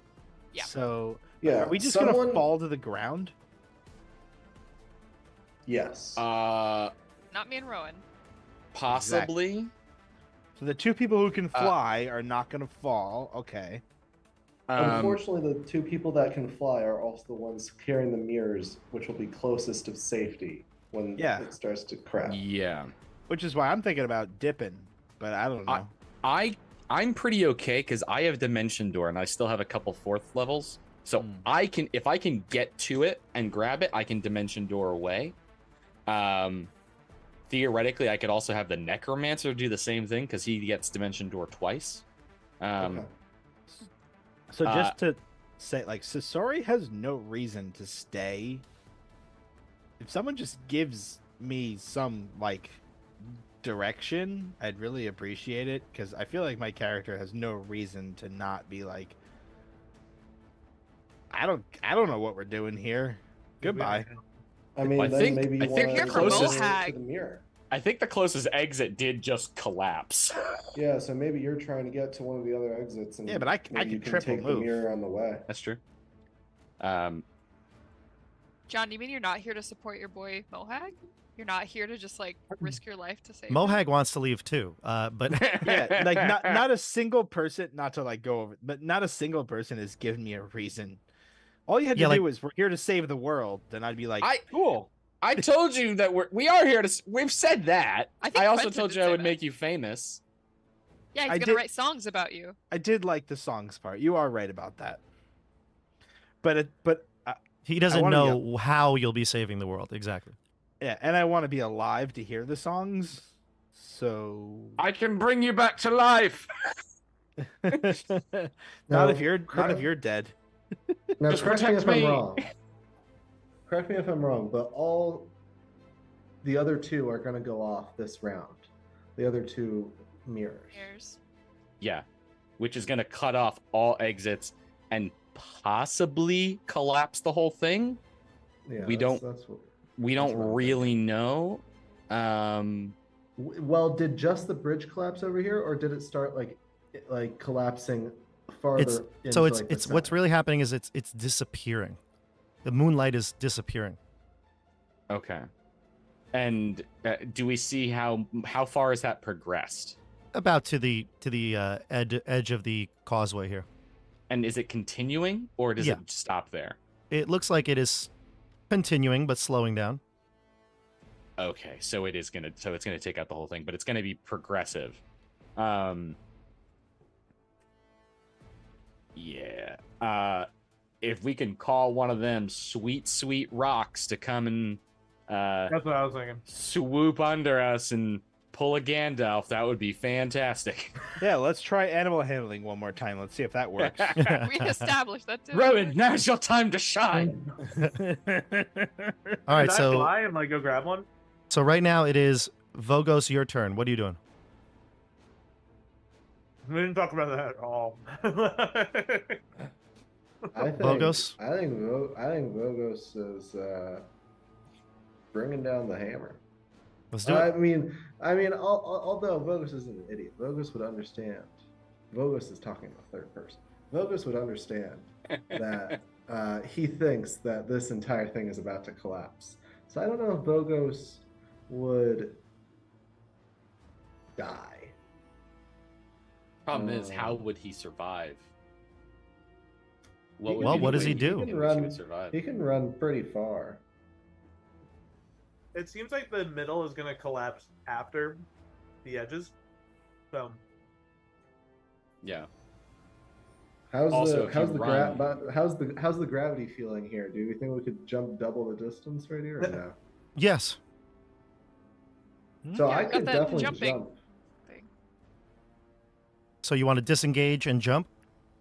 Well, I'm thinking like I could make it if I can get a line going. I feel You like could I disengage, make you it can like move, and you could jump. Your strength is high. What is it, a 20? Not quite an 18. So you can do a 36 feet with a jump. Like that's actually all the way That's- back across this bridge. I think that's That's more true. than you can run. Trust me. That is more than I can run by 1 foot. Actually,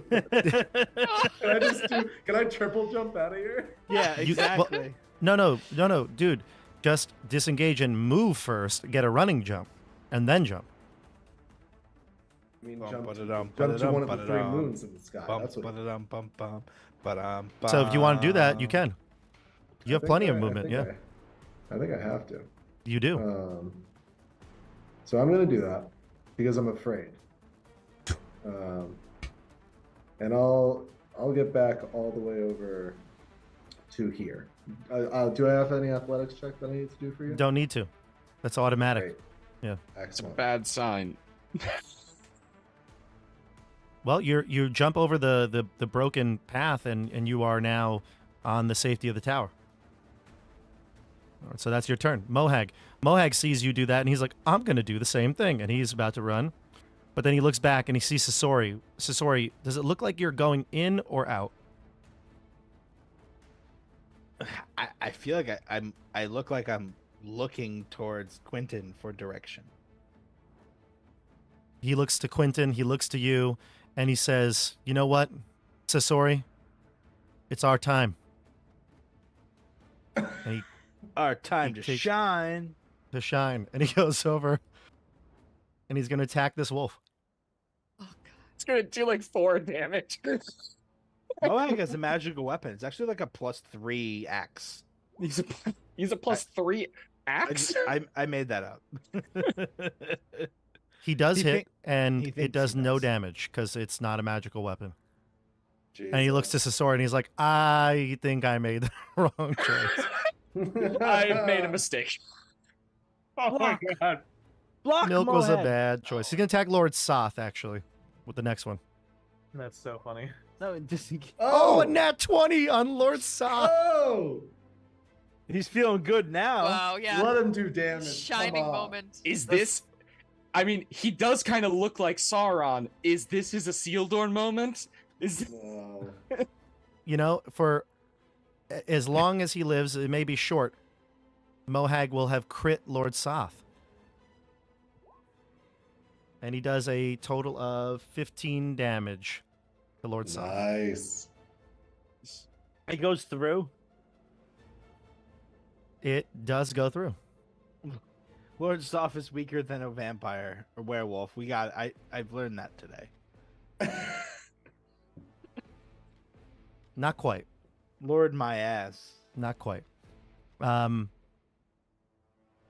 Okay, that's Mohag's turn. Sasori, your turn. Moag, you fool! Run! Lie. why you fool? A lot of Lord of the Rings references tonight. Yeah. Why not? I mean, I need every bit of movement I have. Again, I look towards Quentin for direction. I mean, I don't know how much I can do not on my turn. I'm staring, still determined at Teramini.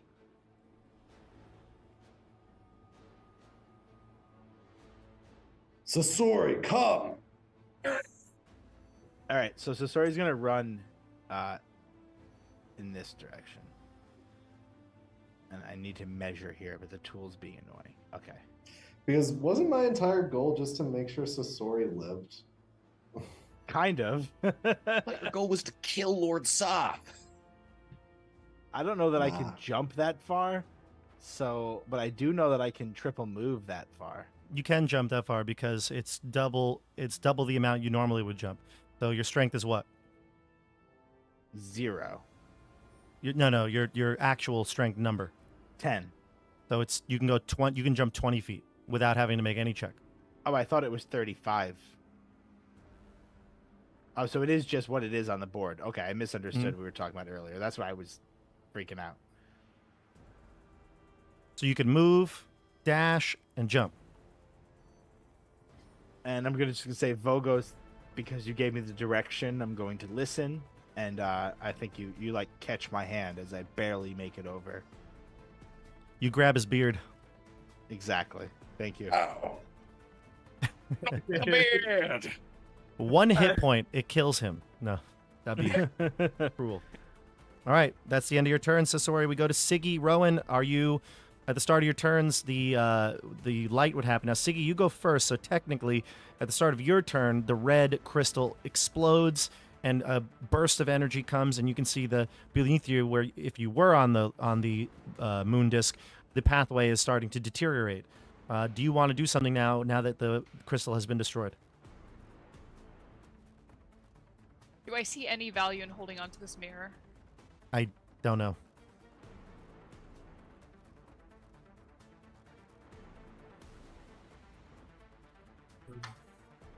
Oof. I'm gonna leave the mirror behind here on the platform that's left. Okay. And I'm gonna. Oh, go ahead. Save Mohag. Yeah, I want to try to do something and fly in here. I want to. I mean, I think she's kind of far away. She wants to see if Valendar is savable in any way, but if not, she'll try to help whoever's left here. Move your So I'll token. go. You can see Valendar is clearly dead. Like, without a doubt, dead. She is crying. She is sad. Not great here. You're flying up though, right? I'm up in believe- the air. Yes, I'm not yeah. touching the ground. Cool. Just making sure that Soth isn't about to fucking smote my daughter. Let's boy. do. Which one of these is Soth again? One who Uh, looks like Sauron, The closest one to you. Amazing. This okay. guy. Okay. who's he's immune to necrotic damage, which I'm assuming means he's also immune to poison damage. Most things, if they're immune to necrotic, they're probably also immune to poison. However, he was not immune to regular sword damage. Yeah. Okay. Well, we're gonna try something. I'm gonna also I think this can work. Technically speaking, even if I do the thing that I want to do, if that's the last turn I have, I will be able to bring Valendar and Mohag back to life. I'm Wait, gonna. is Mohag dead? Not yet. Basically, he might as well be. Oh my god.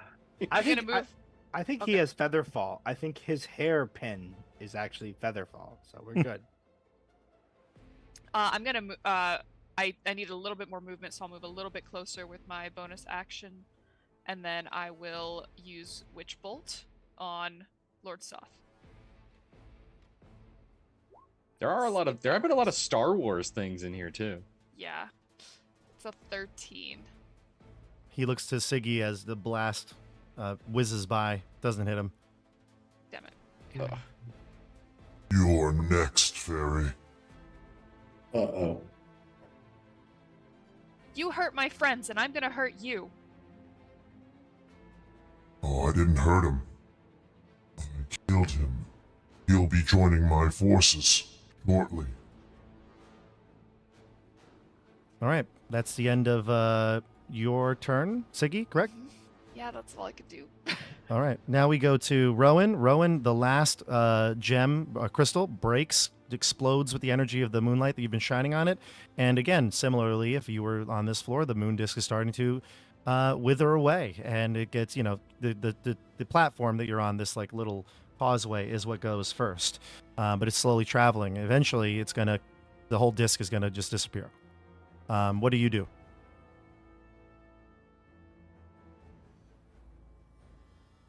I drop the mirror. Okay. I fly over here. I flutter. I want an angle on Lord Soth. Is that him? Mhm. I shoot him with my bow and arrow, and I say, "Screw you, jerkwad!" Like, Like just completely out of his element. Rowan is Step off. emotionally distraught to actually come up with anything witty.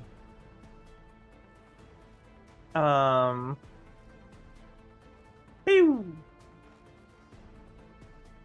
Hey, 26. You hit. Nice. Do I get sneak attack? You do. Mohag's there. Yeah. Oh Nah. yeah. Mohag. Coming in for the Yeah. butt. And the skeletons. Wait, I come on. There's no 27? skeleton there. True. There's no Oh, skeleton. that's true. They're Oh, one not next one to away. him. Yeah. Yeah. Okay. Damage. All right. The arrow hits him. It's a bolt or an arrow? It's an arrow. The arrow hits him, and it looks like he's taken aback by it. He looks up to you, sees another blast coming in from some direction. He's like, oh! And he looks to you and Siggy. He's got you on his mind here. All right. Yeah. You stay away from my sister, and you say sorry. And Sad. you'll see. Let's see. How do I want to do this? How do I Lord kill Soth. twins? Wait, did Lord I Soth. do it? Exactly. He's dead. You killed him. How do you kill him, Joey? No. Wait, really? No. Has the necromancer fallen off the edge yet? Not yet. Like, what? So- Yeah, it's like 30 damage. Yeah, she only has 30 hit points. Lord Soth takes out an item from his like the side. He's got a little pouch on his side of his armor. It's strange. It looks like a wind chime of sorts. Definitely doesn't look like some sort of evil necromancer's artifact or something like that.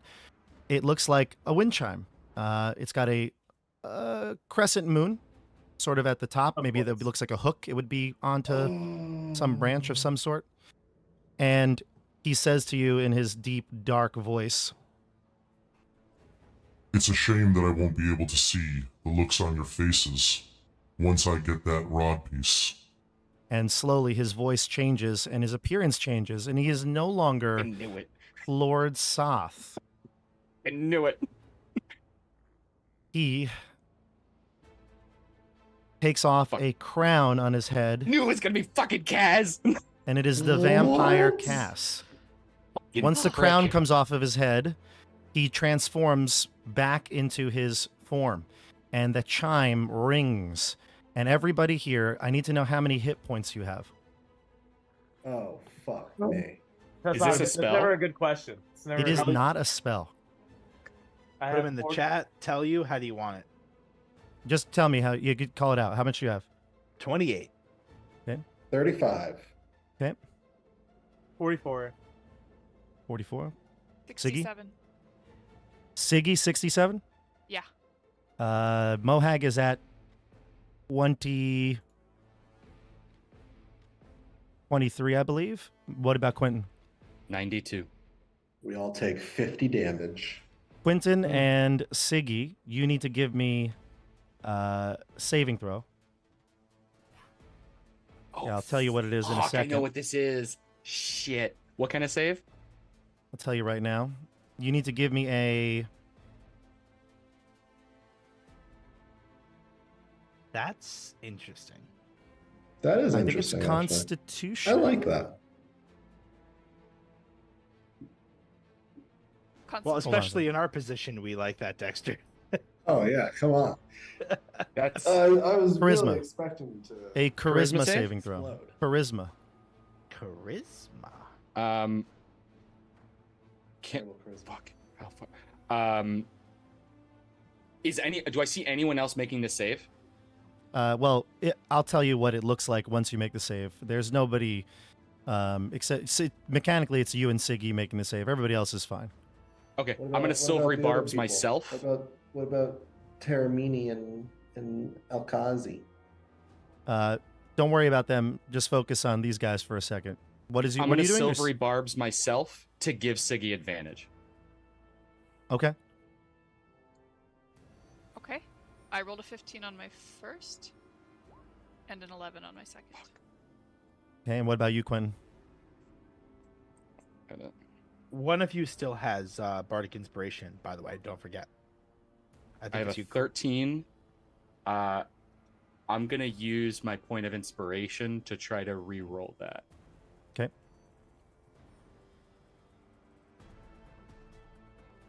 $28. Ooh. Nice. Oh. This is not going to be good. Rowan, Yeah. did everybody respond except Joey? I'm only Yeah. hearing you. No. Rowan, What's up? you don't feel so good, Mr. Stark. You look around at you, and your vision becomes blurred. The sound of the chimes is all you hear. You look and you see your sister and Quentin, and they're looking around in the din of combat, yelling, screaming towards each other, and you disappear. You hear a popping sound, and you are gone. You're banished back to the Feywild. The rest of you, just similar things happen. Mohag is gone, banished back to the Borderlands. He looks over to Sasori and says, "What's happening? What's happening?" What do you say, Sasori? You're going to see your family, Mohag. You're not wrong, actually. Grow your man bun back so I can cut it off again. He's like, "I will. I can see it now. It's glorious." And he's gone. Sasori, your vision blurs, and all you hear is that ringing of the chimes. It gets louder and louder and louder. You're gone. Vogos, you try to resist it as best you can, but even your rage can't contain the magic, and you are gone. You go back to the lands of Oerth. You are gone. Siggy, you look to your dad. It's the last moment before everything goes black. He made the save, and I want you to have a moment to look at each other before this happens. Oh God. Okay. What do you do?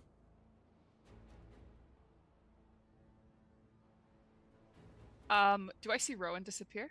Yeah. I'll look. I'm like looking back and forth. I see everyone disappearing, and she saw Valendar die, and she's just like sad, like a little girl, like a child. She's not a child anymore, but that's kind of her facial expression. There's like tears running down her face, and she just looks at Quentin like, I think her facial expression is saying, like, "You're gonna fix this, right?" And she doesn't say anything. She just looks at him. The sounds of the chime overwhelm you. And Quentin, I'll give you one last little retort before she blips out of existence. Do I at all understand what's happening? You were told by Mordenkainen that this chime is a very powerful artifact, and it's what is preventing them from being able to really stop Cass, and they assumed that he would be using it against you if you encountered him. So you do understand this fully. So I know that it's banishing them, not killing them. Correct. I think tears also welling up in Quentin's eyes. Looking at seeing Rowan go, seeing Siggy start to fade. It's going to be all right. Find your brother and your mother. I'll be not far behind. She'll reach her hand out to him. And He the reaches hand back. never extends. As you reach, you blink out of existence. You're teleported back to the Feywild as well. And so, Quentin, before you, the platform is shrinking. The vampire Cass has revealed himself, and he brandishes his sword, but it's no longer just the sword that he had when he was Soth. It looks more of that of a flaming sword, one that he has used to, in another, almost, it feels like another life ago, slay and take the eye and hand of his former friend Vecna. And that sword he wields, and he starts to walk towards you. Do you have any last words as we cut out of this scene here?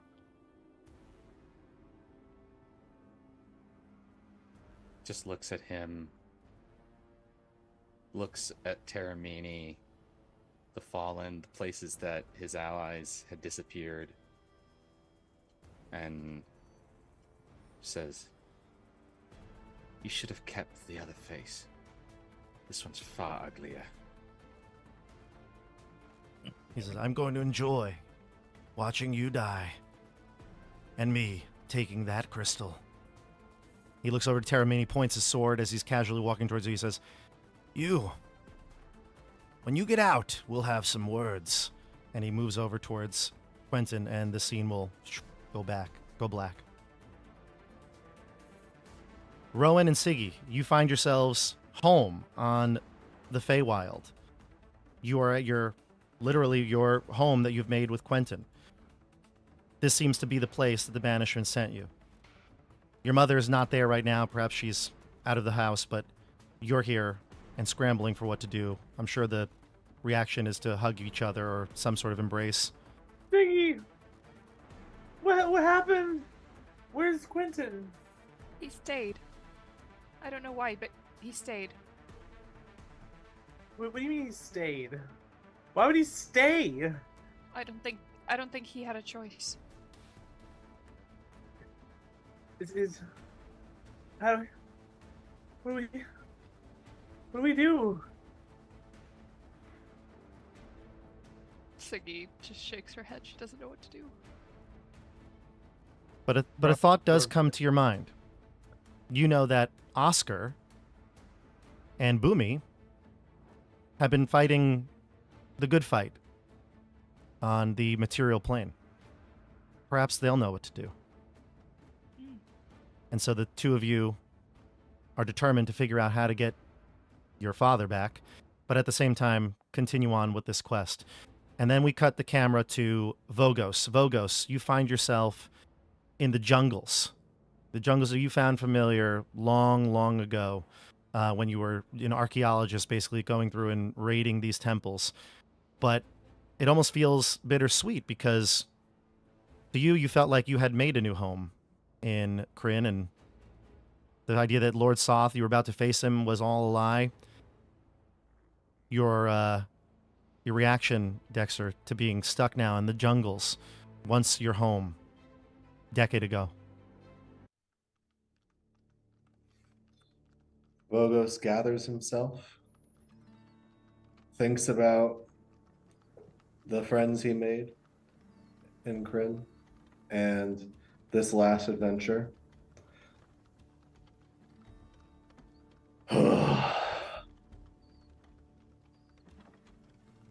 I need to pour myself a cup of ale. And he starts swinging his new magical blade, Yeah. riffing off the jungle fauna and making Nice. his way to the nearest tavern. Nice. And the adventure may come to a close for Vogos, but it seems like there's some adventure left for Sasori. Sasori, you wake up. You are in the caves of underground Quascatan. You're standing there where the obelisk once was, and you look around and you see Mohag there lying on the floor next to you. He's unconscious right now, but he looks like he's starting to roll over and come to. You look around. There's no signs of your friends here, but you do see tracks, footprints of maybe the battle that came before you were transported, the battle against the shadow creature, and you can follow them and track your way back to the keep. What is your reaction once you get Mohag up? Mohag, and I slap him pretty hard. Oh, what? What happened? Wake up, Mohag. Where are we? Back where we started. Was it a dream? And I look back and I like count the daggers in my bag and the amount of caltrops, and I say, I don't think it was a dream. I think that was real. I think so too. We're gonna be so famous. I smack him one more time, really hard. with your Inappropriate. sword. The pointy Inappropriate end. tone right now. Mohag, our friends might be dying. He's like, oh yeah, that's right. And we don't know where Barrack and Hieronymus and Skeggy and Eric are. They might be lost forever too, wherever they went. To the keep, we must seek help. Agreed. He stands up, and two of you follow the tracks back out of Waskaton. And that, everybody, is the end of Chapter 6. Not maybe the way we thought it would end, but great role-playing Oh, all around. More to the story to come, that's for sure. yeah. I'm mad. Seems like a continuation. Yeah. And I know, Dexter, this is the first chapter you've been in. Sasori, it's the first you've been in as well. Or John.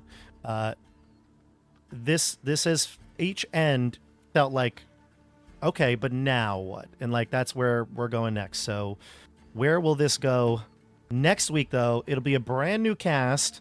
So say goodbye to this crew. They will never be back again. Never. Aww. Bye, everybody. I can't talk to any of you anymore. That's right. Never. But we have plenty to watch here on the channel. We've got Curse of Strahd going on Tuesdays. We've got all our old playlists of different series of D&D, other RPGs.